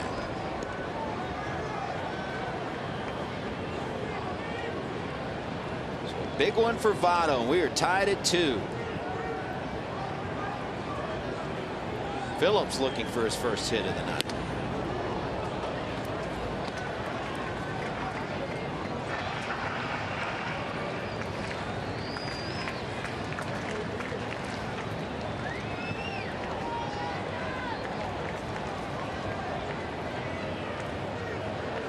Two to Phillips, fouled out of play.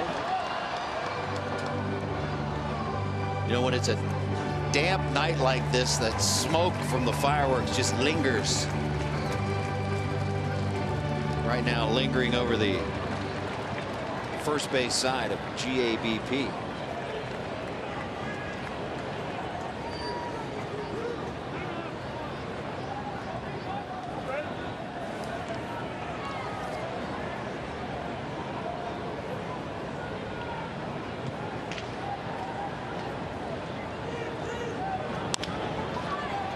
Ground ball to Gong.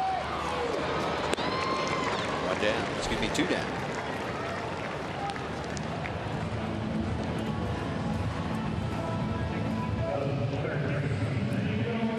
I'll bring up Eugenio Suarez.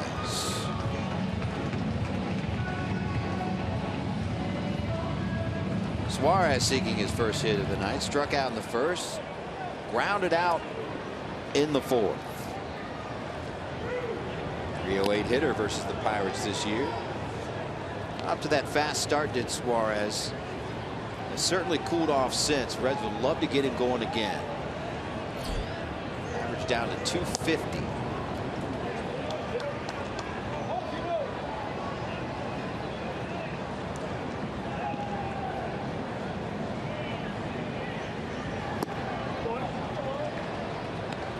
Two balls, one strike.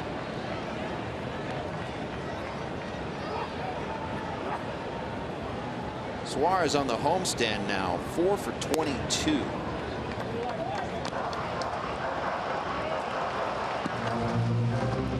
Reds closing out this 10-game homestand with 3 here against the Pirates, and the Pirates are right in the middle of a 3-city trip. Took 2 out of 3 against the Cardinals over the weekend. playing 3 here in Cincinnati, and then they'll be off to Chicago playing Wrigley Field, which will be a big matchup. See if anyone could cool off those Chicago Cubs. Mercer's got this one. Got the 3rd out of the inning, but not before Joey Votto ties this game up. Home run number 5, 2016.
Every game with all the info you need for that day's game with Reds Live on Fox Sports Ohio. Reds Live, the pregame edition, is brought to you by Ray St. Clair Roofing.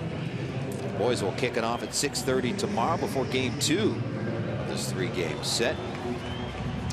And tomorrow the Reds will send the big pasta to the hill, Alfredo Simon. Righty versus righty, as Juan Nicasio will go for the Pirates. Reds will get their second look at him. It's tomorrow night, game 2 of this series. JC Ramirez on to pitch for Cincinnati. 27 years old, hard thrower that the Reds had in spring training. He's been around the big leagues a little bit. Made his debut with the Phillies when he was 24. Played last year with Arizona and Seattle before signing off with the Reds. And you've seen him before, and you know that he's got plenty of arm. It's just being able to control the baseball is the thing that's keeping him from being a premier member of this Reds bullpen. Ramirez did not pitch yesterday. He did pitch in game 3 of that 4-game series against Milwaukee. Went 2 innings in that game. Gave up a run. It was a home run. That 13-7 marathon of a game that Milwaukee just came off the mat in a big way in the 10th inning. Right field, Phillips has it, 1 down.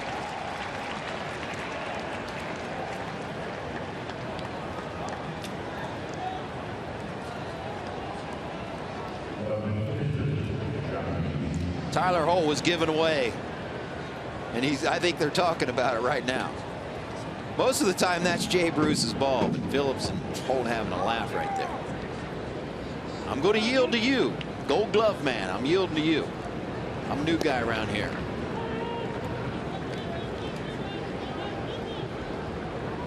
Here's the pitcher, Jonathan Neese. Sacrifice bunt in the 3rd. Reached on a fielder's choice in the 5th. Ground ball to Kozar. 2 down. So with Ramirez on, Straley's night is done. 6 innings, 4 hits, 2 runs. They were both earned. Walked 3 batters and struck out 4 through 91 pitches. Obviously, they'd love these starters to go deeper in the game, but Dan Straley, they'll take 6 innings, 2 earned runs. See what the bullpen can do, though, tonight as John JASO steps in. JASO's a tough guy to strike out. 5th hardest to fan in the league. Strikes out only 9.9 plate appearances per strikeout. Puts it in play. He's put it in play 3 times tonight, although with no success. 0 for 3. A couple of ground outs and a fly out.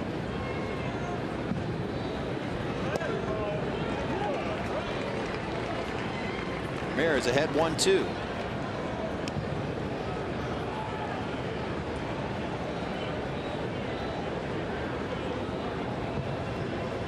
A 1-2 pitch outside. 95-mile-per-hour fastball.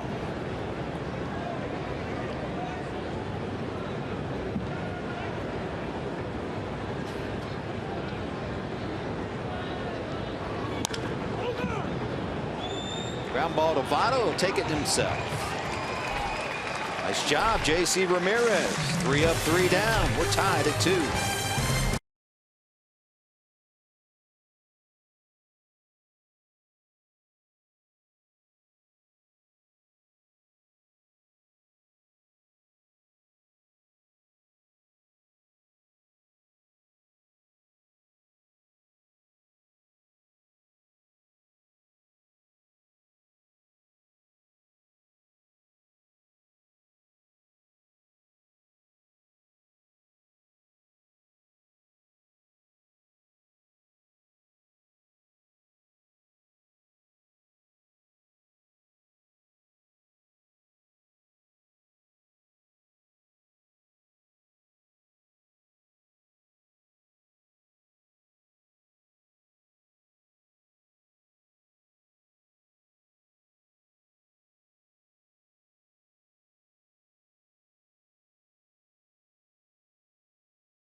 I love that last shot. I don't know why. It cracks me up. By the way, thank you for letting us use your iPod there. The music. I know that was straight from your iPod. If it's not on there yet, it will be. I kind of like that. It was. Dig it. Adam Duvall leading off for the Reds in the 7th. 2-2 game. Duvall 0 for 1 on the night. Grounded out in the 2nd. Walked in the 4th.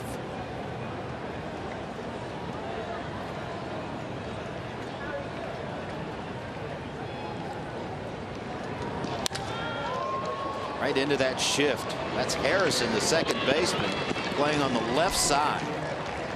Scored 4-3. The second baseman with the putout. Well, except for a couple of home run balls, Jonathan Neese has been way better than what the Pirates have seen out of him, especially recently. Last time he pitched against the Cubs, he went 5 innings, gave up 6 runs in a 7-1 Pittsburgh loss. So far tonight, throwing a lot more strikes, commanding the strike zone, and has given up only 5 hits.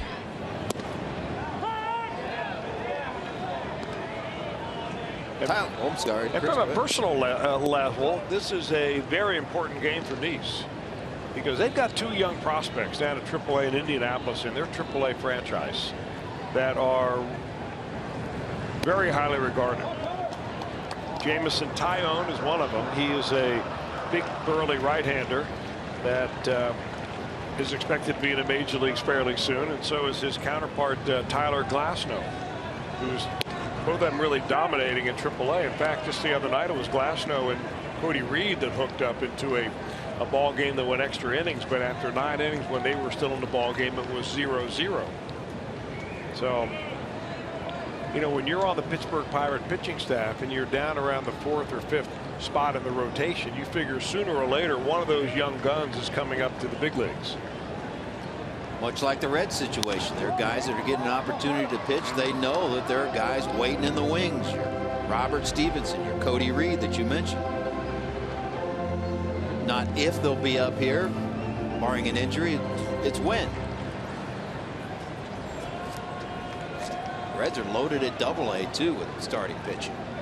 Some good ones down there. Amir Garrett, Rookie Davis, Travieso.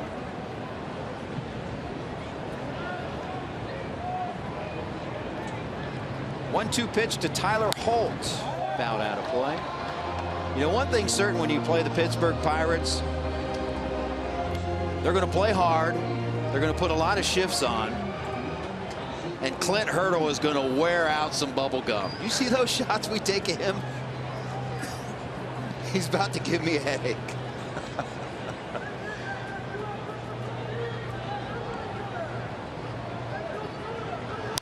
I mean, my man is always working that gum. Well, he's a high energy guy, Clint Hurdle is. He always has been. And he has done something in Pittsburgh that many managers have tried to do for 20 years. When he broke that 20-year-long losing record streak that the Pittsburgh Pirates had put up there, it was really because of the workings of Clint Hurdle and their general manager, Neil Huntington. And Neil Huntington has put the faith in the coaching staff. They signed their entire coaching staff through 2017. Really want to keep that group together. 8th pitch to Tyler Holt, and this time he swings and misses. So really, Nice wins the battle. The embrace that Huntington made along with Clint Hurdle was not only to their coaching staff. It's always nice to know that a major league coach is coming back next year. But what they did is embrace the sabermetric and the metric approach and tried to blend it in with the baseball part. They didn't think that, okay, all the numbers crunchers should be sitting up in an office somewhere. And the deep one, Tucker Barnhart, gone.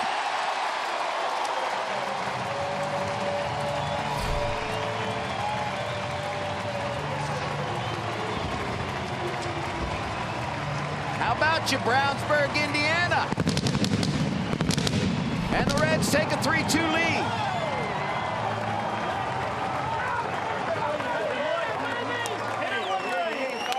First home run of the season for Tucker Barnhart, and a big one. They looked at the video, and they're going to ask for a review whether that ball was interfered with by a fan reaching out over. Oh, no, that's gone.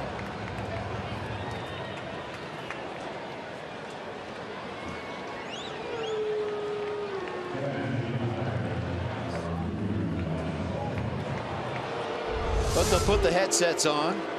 So this is a crew chief umpire review, not an official challenge by the Pirates. And really, you don't have anything to lose. No, because it doesn't count as one of your reviews.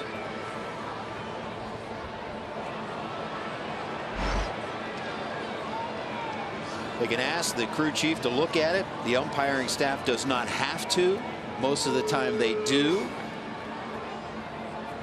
And in this case, they are looking at it. Well, it gives us a moment to kind of finish the story about Huntington and Clint Hurdle. When they decided to bring number crunchers into the organization, they're going to rule this a home run. Home run. First home run by a Reds catcher this season.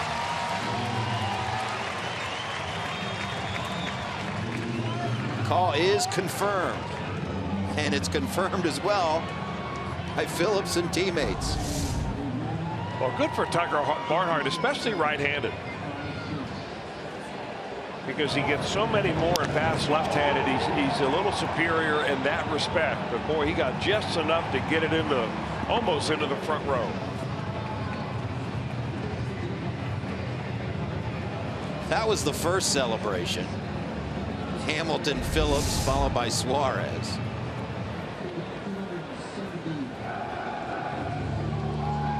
Maybe the clean-shaven look might be the way to go the rest of the year.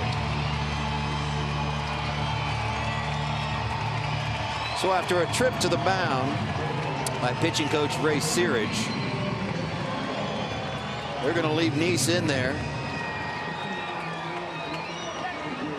And he will face a pinch hitter in Jordan Pacheco.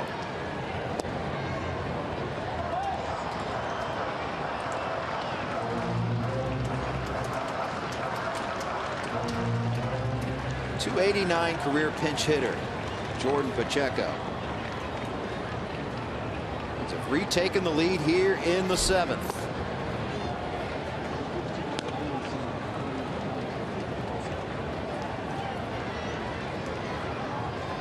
Pirates have some action now in their pen. Ryan Vogelsong up and loosening it up.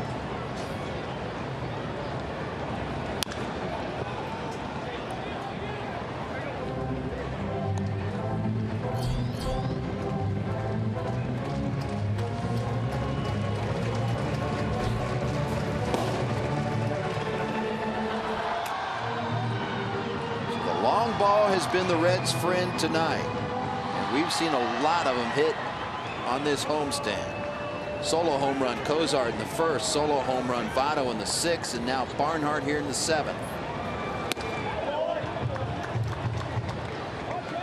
Reds and Brewers hit 19 home runs in that 4-game series, which ties a Great American Ballpark record for a 4-game set. 19 home runs. The Reds have 3 of them tonight against these Pirates.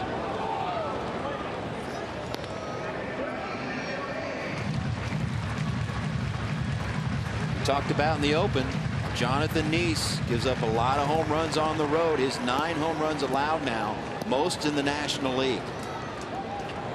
And the Reds 31 long balls at home, tops in the league as well.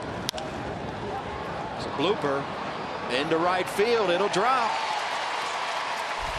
Pacheco on with 2 outs.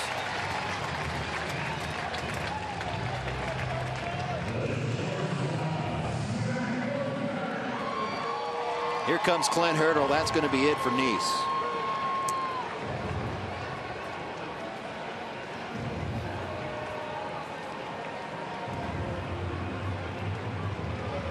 Defiance, Ohio's own Jonathan Nice give the ball to Clint Hurdle. And we will step aside. It's our Skyline Chili call to the bullpen.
Fox Sports Ohio. Make sure you stick around for Reds Live, brought to you by Performance Kings Honda, for a complete recap and interviews from the locker room. Tonight it will be my man Brian Giesenslaw dealing with all the Reds fans around the set. Bet he looks forward to that. Jonathan Neese, 3-home-run night.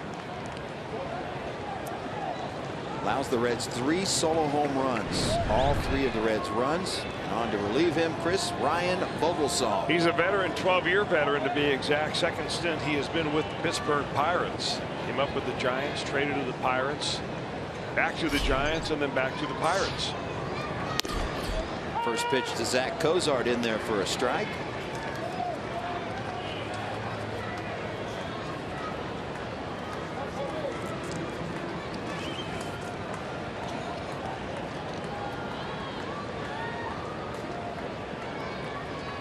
One pitch outside. Vogelsong yielded 2 hits and a walk. Worked a third of an inning yesterday. Did not allow a run. Has been scored upon in 2 of his last 3 games, though. Runner at first and 2 outs. Throw over.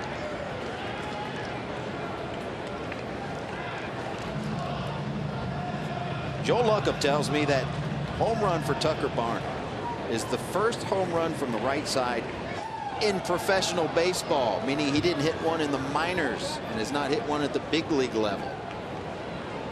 He doesn't get as much at bats from the right hand side. That's a remarkable stat. It really is. I mean, that is, first of all, incredible you're able to look it up, Joel, but I mean, that makes it even feel better than ever if you're Tucker Barnhart. He's talked about not getting enough at bats from the right hand side. It's his natural side of hitting, but he's had to work harder because he gets less at bats from the right hand side. But he really feels like he's honing in on his hitting this season, and we've seen the fruits of that labor this year. Hard hit ball, but Josh Harrison in that shift with a diving stop. Robs Cozart, but Tucker Barnhart gives the Reds the lead.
Summary. Zach Cozart got it started early.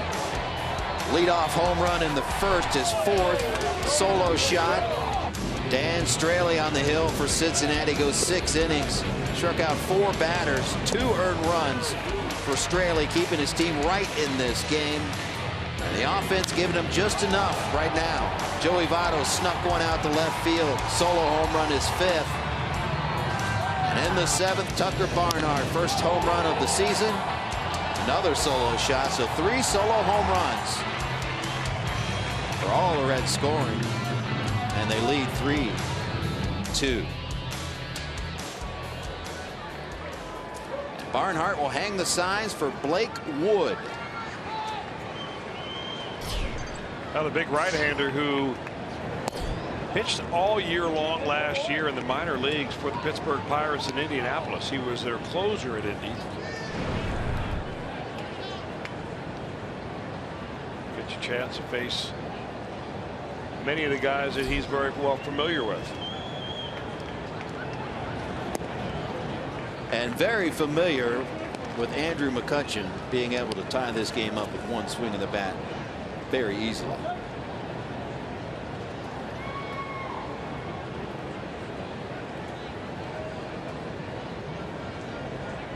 .2-0 pitch.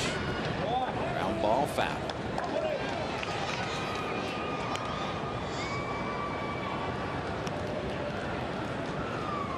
Blake Wood has faced Andrew McCutchen just one time. McCutchen 0 for 1 against Wood.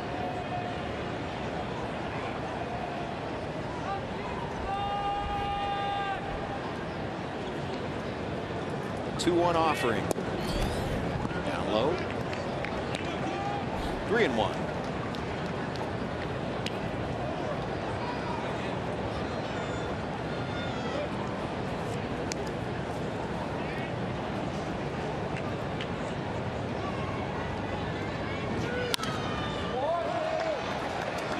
Count's gone full, 3-2.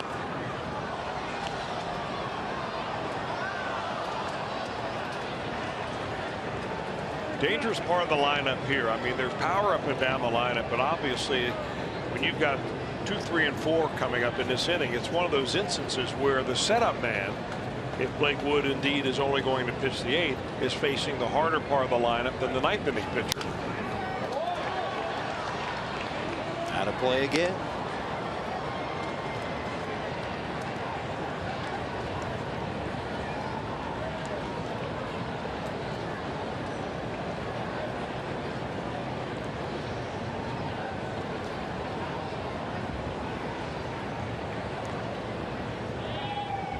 Try the 3-2 again. Outside, walked him.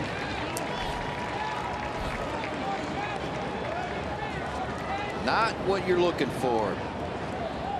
To walk a guy ahead of Polanco and Marte. Well, especially a guy with some speed. Now, McCutchen does not steal bases like he used to. He used to be a burner. You could count on him for 25 to 30 per year, but not so much anymore.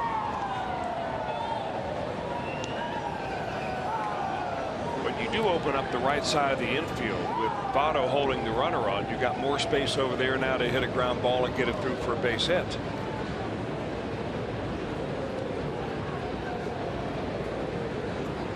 Polanco struck out in the 1st, popped out in the 4th, walked in the 6th, and scored. This Reds bullpen is on pace for 319 walks. And that would be the 3rd most in baseball history. Right now at 4.89 walks per 9 innings coming into this game.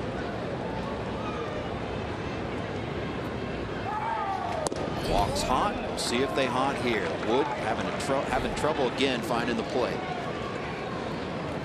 Well, Barnhart trying to instill some confidence in him right here. And that's what a catcher's job is at this point. Barnhart very good at that. So is Mesoraco. You say, come on now, you know, I call him, you throw him, just hit my mitt, we'll take everything else out of the equation.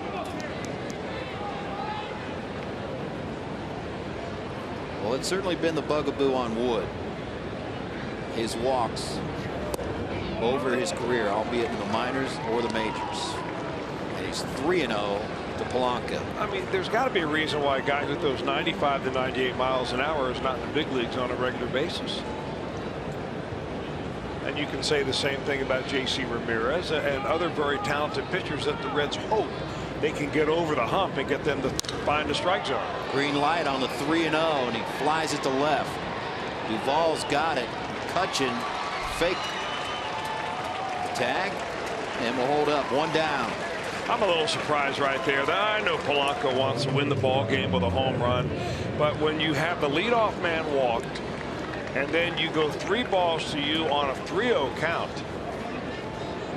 you're probably going to get the same pitcher Blake Wood on 3-1 as you would on 3-0.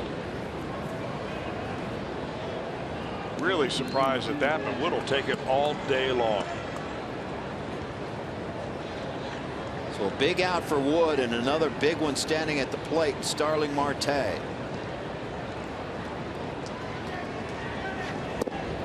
Reds would love to see him roll over one right here.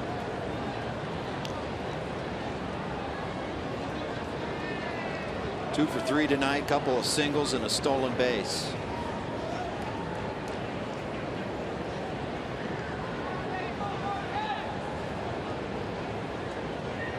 One 0. 1 ball, 1 strike. We're in the 8th. Reds clinging to a 3-2 lead. Back and forth affair.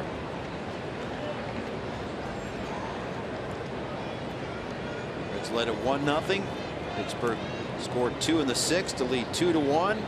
Reds tied it in the bottom half of the 6th. Took the lead again in the 7th. 1-1 pitch.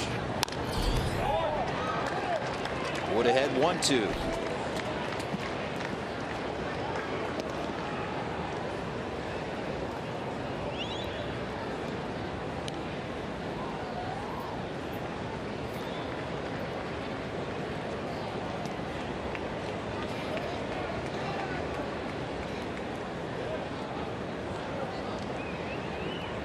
McCutchen takes his lead from first.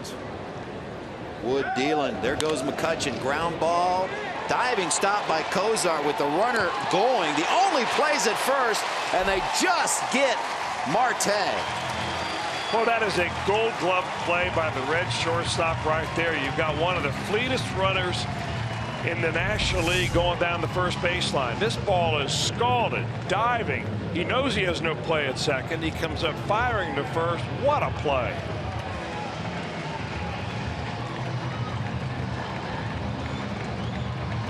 That's big league. So another big out for Blake Wood, but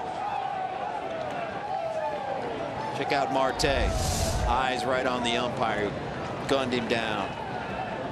Clint Hurdle went to the steps, halted play for a moment. His replay man told him he was indeed out. So Francisco Cervelli standing in the way of keeping the 3-2 lead. First pitch in there for a strike.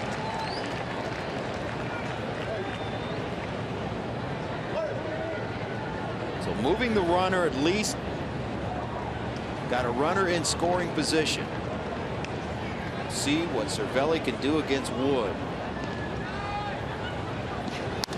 Foul back. Wood ahead 0-2.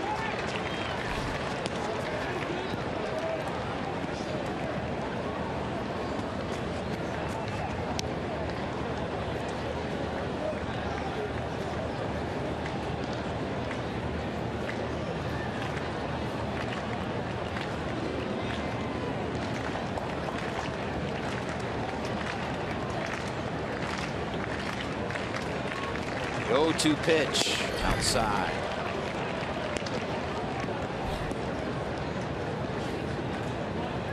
Good teaser pitch right there. Cervelli loves the fastball. You want to give him what he's looking for, but move it a little beyond the zone so that even if he does hit it, he's not going to do much with it.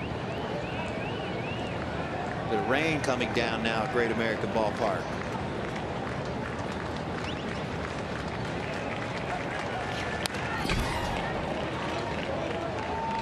Jeff Picoro getting a little rain action, which I'm very familiar with. You know what? I should let him use my rain gear. I would think that you already did. I'm surprised. I should have passed that off. That famous Fox Sports Ohio rain top. Boy, I wasn't a team player at all. Totally blew my mind. Belly wants time. Toughing it out down there.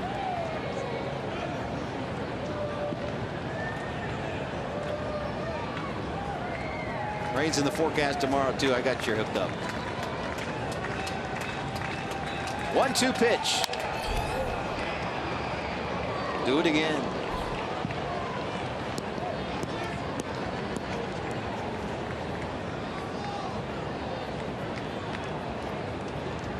Barnhart will go out again and calm his pitcher down to get on the same page. Well, yeah, I think that probably is going to be a conversation about, all right, now we've thrown this guy 3 fastballs in a row. Do you feel like you want to throw your breaking ball right here, or do you want to throw your splitter? You know, if you throw it, I'll block it.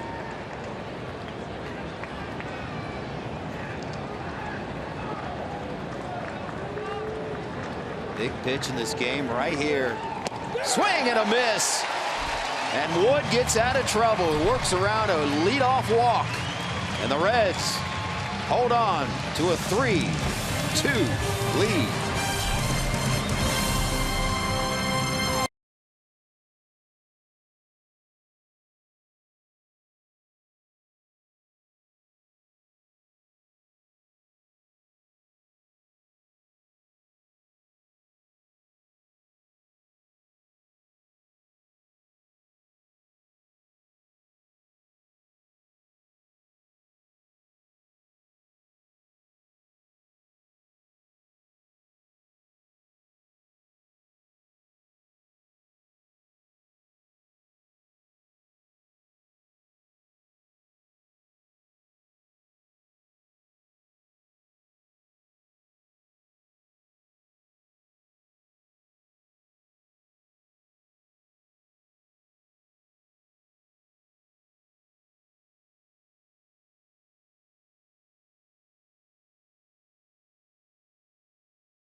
About how about the jump man between Votto and Phillips, and then of course Tucker Barnhart, who had a solo shot today, and they were real happy there. Then they said, you know what, we better review this.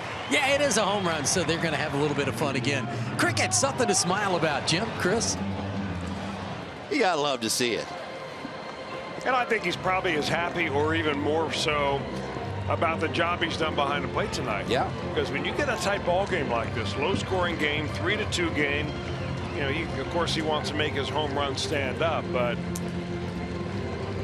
he has done a great job working Dan Straley through the innings he pitched, catching the 1-2-3 inning for J.C. Ramirez, and then getting Blake Wood out of that jam.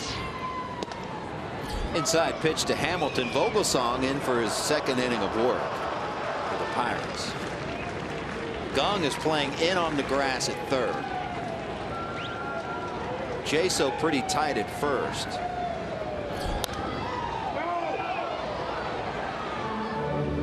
Now with 2 strikes, they'll back up a bit.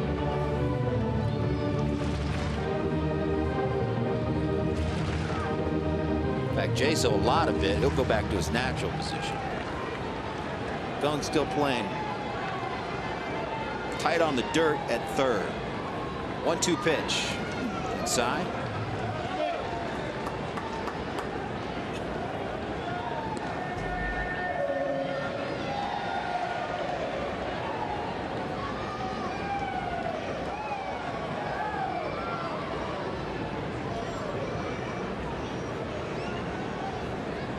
The bottom of the 8th. Reds with a 3-2 advantage. 2-2 to Hamilton. Foul back. First time Billy hitting from the left side tonight.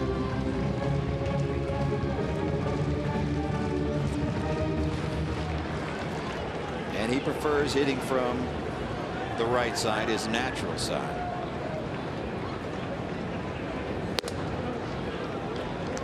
Gone full. Numbers will bear it out too. Although he gets less at bats from the right side. 278 hitter coming in from the right side, just 186 as a left-handed hitter. Now he's going to get a strike right here. If you're a veteran like Vogelsong, you know the danger of walking Billy Hamilton.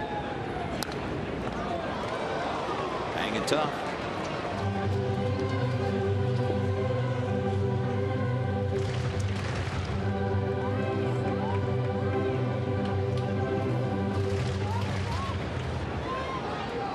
Hamilton is 5 for 7 against Vogelsong in his career. He's up there ready to hack. Make that 6 for 8.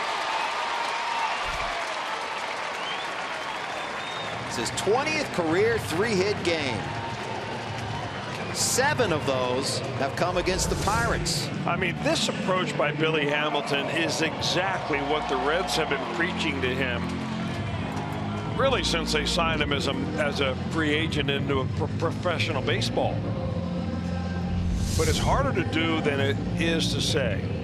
And it's taken a while for Billy. Not that he's there yet, but I think what we're seeing is a combination of a little bit of confidence on Billy Hamilton and a healthy Billy Hamilton. I don't think that his hand is bothering him as much as it was earlier in the year. His shoulder's coming around from off-season surgery. All those factors together are making Billy Hamilton a much better ball player. And this is when it gets fun. When a righty's on the mound, particularly, and when Hamilton's on base. We've seen just the havoc that he creates. Just gets pitchers out of their game. Doesn't go this time. Ball 1 to Votto. Hamilton 7 steals on the season. He's been caught stealing once, and that was yesterday to end the game.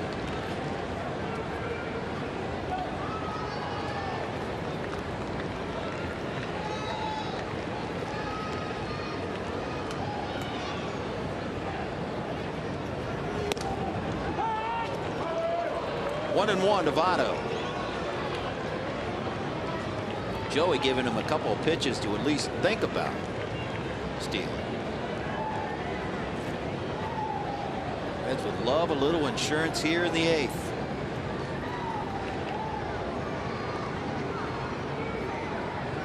Throw back.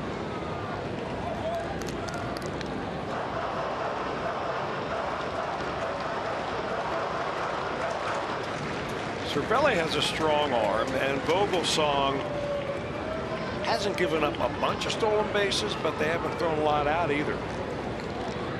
You just get a feeling that it's a matter of time for Hamilton. Hamilton going. Inside pitch, throw down. Got it. What a throw by Cervelli. Wow. Throw had to be perfect. Well, I mean, he moves his feet quickly, and that throw is right on the money. All Mercer has to do is catch the baseball, and Billy's out. I think they're going to review this one. And indeed they are.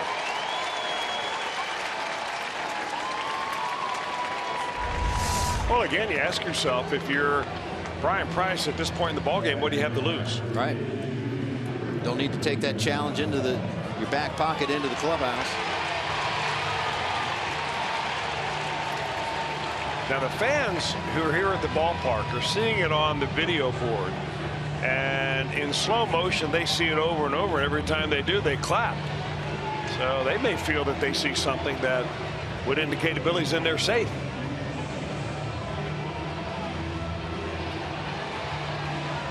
Well, he's hurt his hand so many times. He slides into the base with his fingers up, if you will. And that might be the only thing that would get him.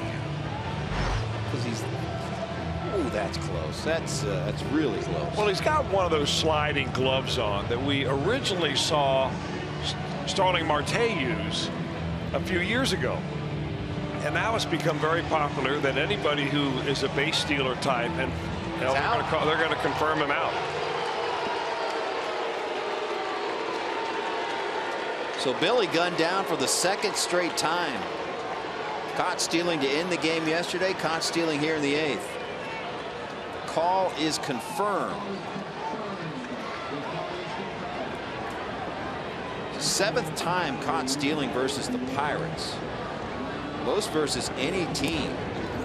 He's 33 of 40 against the Pirates. So for whatever reason, the Pirates have had the most success throwing out Billy Hamilton stealing. Big shift now on Votto here with the 3-1 count.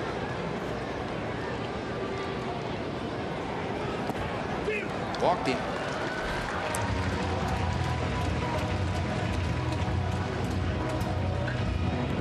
Only the 2nd walk of the night by Pirates pitching.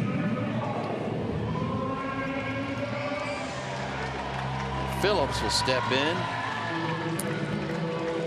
trying to keep that home run stroke going, albeit he was denied yesterday in trying to tie a club record for a home run in 5 consecutive games.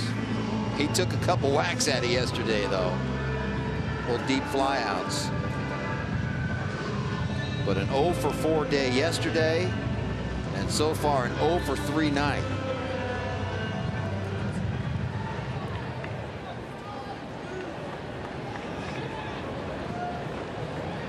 Votto on first, 1 down. Bottom of the 8th. Reds with a 3-2 lead. High and tight.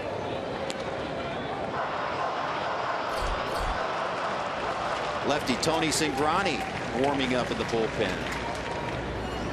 So there's your answer to who will be the closer tonight. Cingrani's had a few opportunities to claim that spot long term.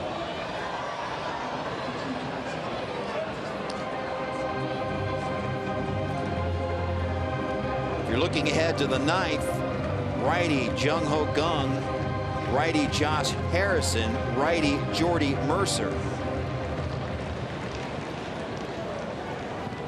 6, 7, and 8 hitters due up for Pittsburgh.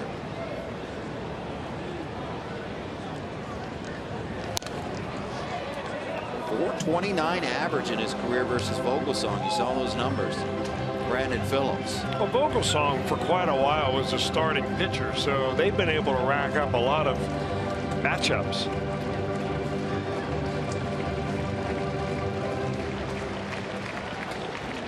Of course, Brandon's strength is a fastball on the inner part of the plate. Are they going to come in there? They did. Up the middle, base hit. 2 on, 1 down.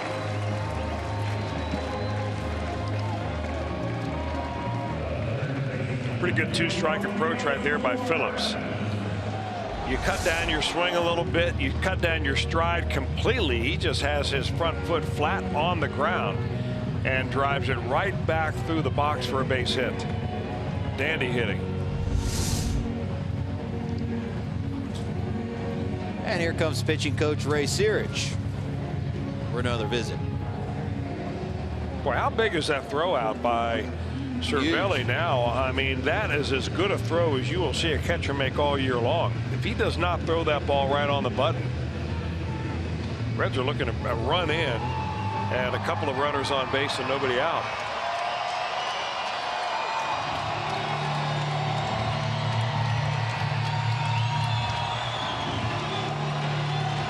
Sparse crowd, but they're making some good noise.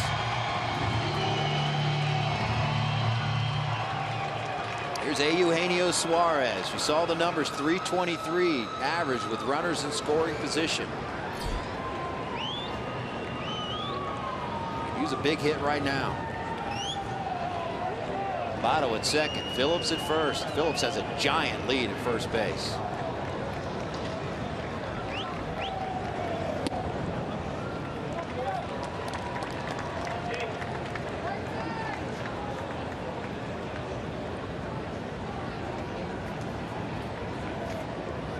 Phillips has actually turned the opposite way.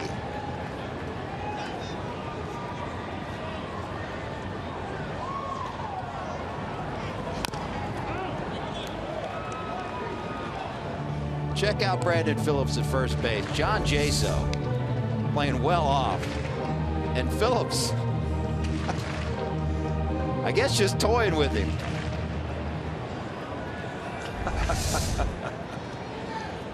He's going to do it again. Runner, take your mark. Get set, go. Here's the pitch. Of course, that's not unusual for Reds fans who used to watch Todd Frazier lead off first base like that and have a lot of stolen bases. Of course, the difference was that Frazier would take such a small lead off first base, but in a sprinter's starting stance, and the pitcher wouldn't pay him much mind because he didn't have a lead off. Right. Next thing you know, he's off to the races. It also eliminates him cutting back to the bag and cutting him off by surprise.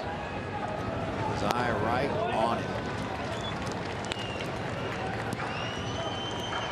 2 balls, 2 strikes to count to Eugenio Suarez.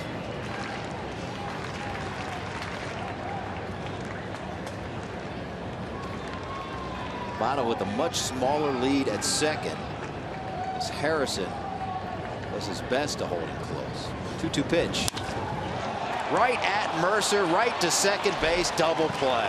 That's tough luck right there. Hit it right on the button. Votto couldn't get back. So the Reds will give the ball to Tony Cingrani to try to close it down.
Cincinnati Reds baseball on Fox Sports Ohio has been brought to you by Kroger.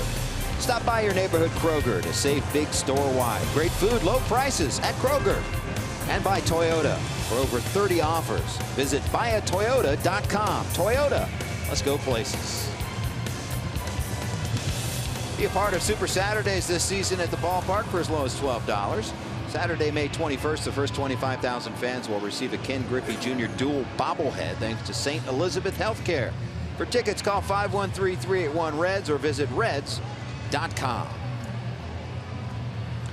All right, it's come to this, Chris. Tony Cingrani, the southpaw, in to close it for Cincinnati. Well, he picked up his first major league save his last time out. That was against the Milwaukee Brewers in a 5-1 Reds win. Game number 17 for Brian Price's only left-hander in the bullpen.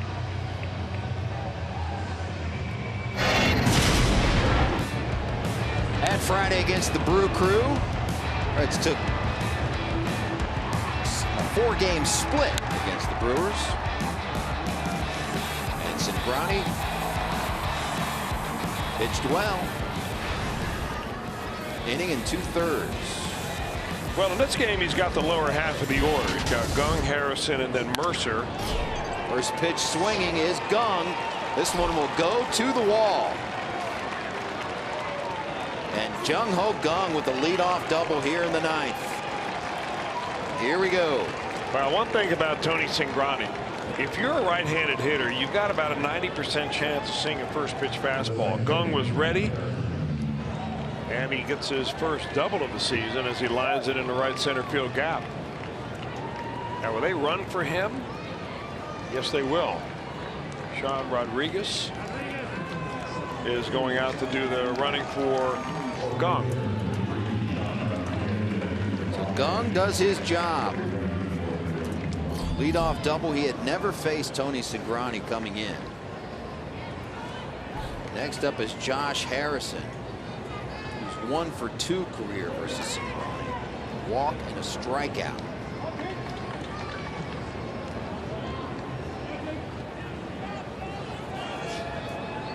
A big opportunity for Cingrani to show the Reds can have faith in him as the closer.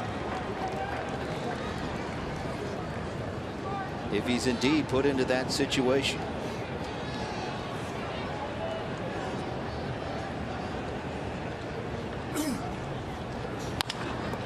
Ground ball up the middle. This will get the runner to third. Those are DUVALL, 1 down, but the runner is now 90 feet away from tying this ball game.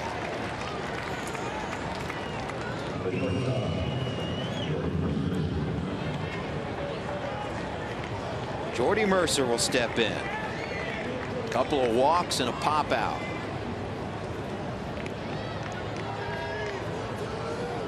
.294 average. Reds infield will play in.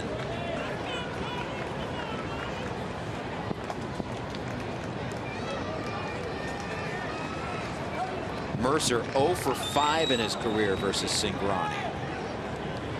Does have a walk. First pitch strike. Yeah, I'm wondering, and maybe not now with a 1 pitch a strike ahead of the count now, but I'm wondering if Clint Hurdle might squeeze play the tying run in. Not likely now. Ground ball right to Phillips, backhander, and that is a big out. Nice play by the Reds second baseman. Infield in, and it worked out to perfection.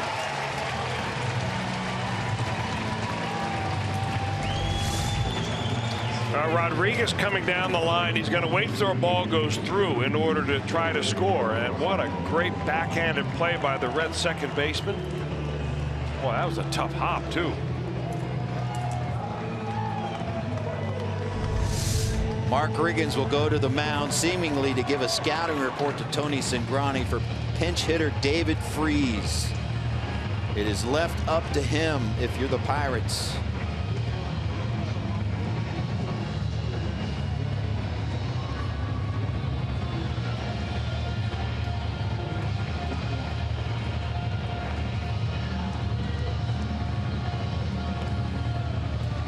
David Freese 2 for 4 in his career against Cingrani. And a home run.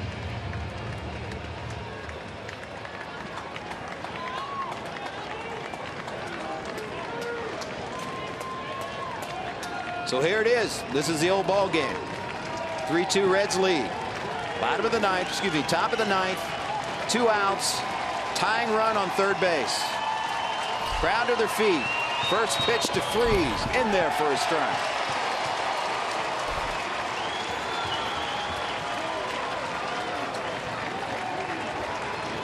Right across the knees with a first pitch fastball.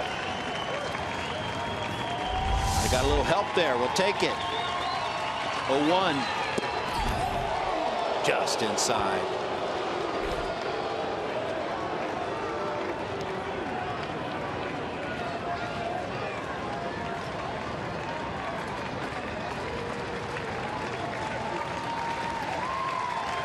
Rodriguez lead off of third.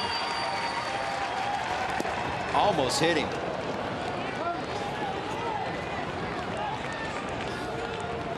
Two balls, 1 strike.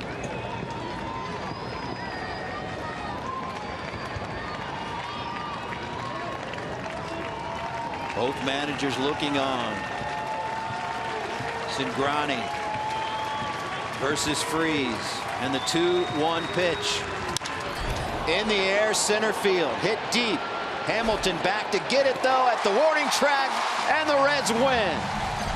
Tony Cingrani works around a leadoff double, and the Reds come up with a 1-run victory to take game 1 of this 3-game set.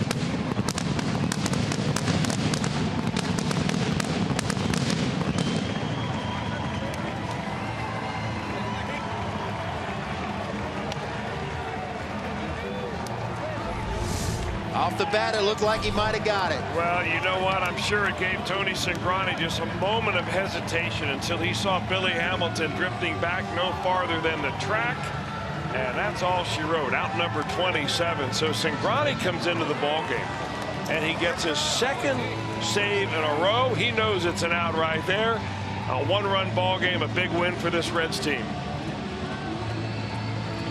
Look at Tucker, fired up for his guy, still talking to him. The catcher's there as much as a coach and to fire you up as anything else. I love that. I mean, you know, he knows he's getting a lot of playing time, and they're having a whole lot of fun doing it right now. We'll be back with more after this.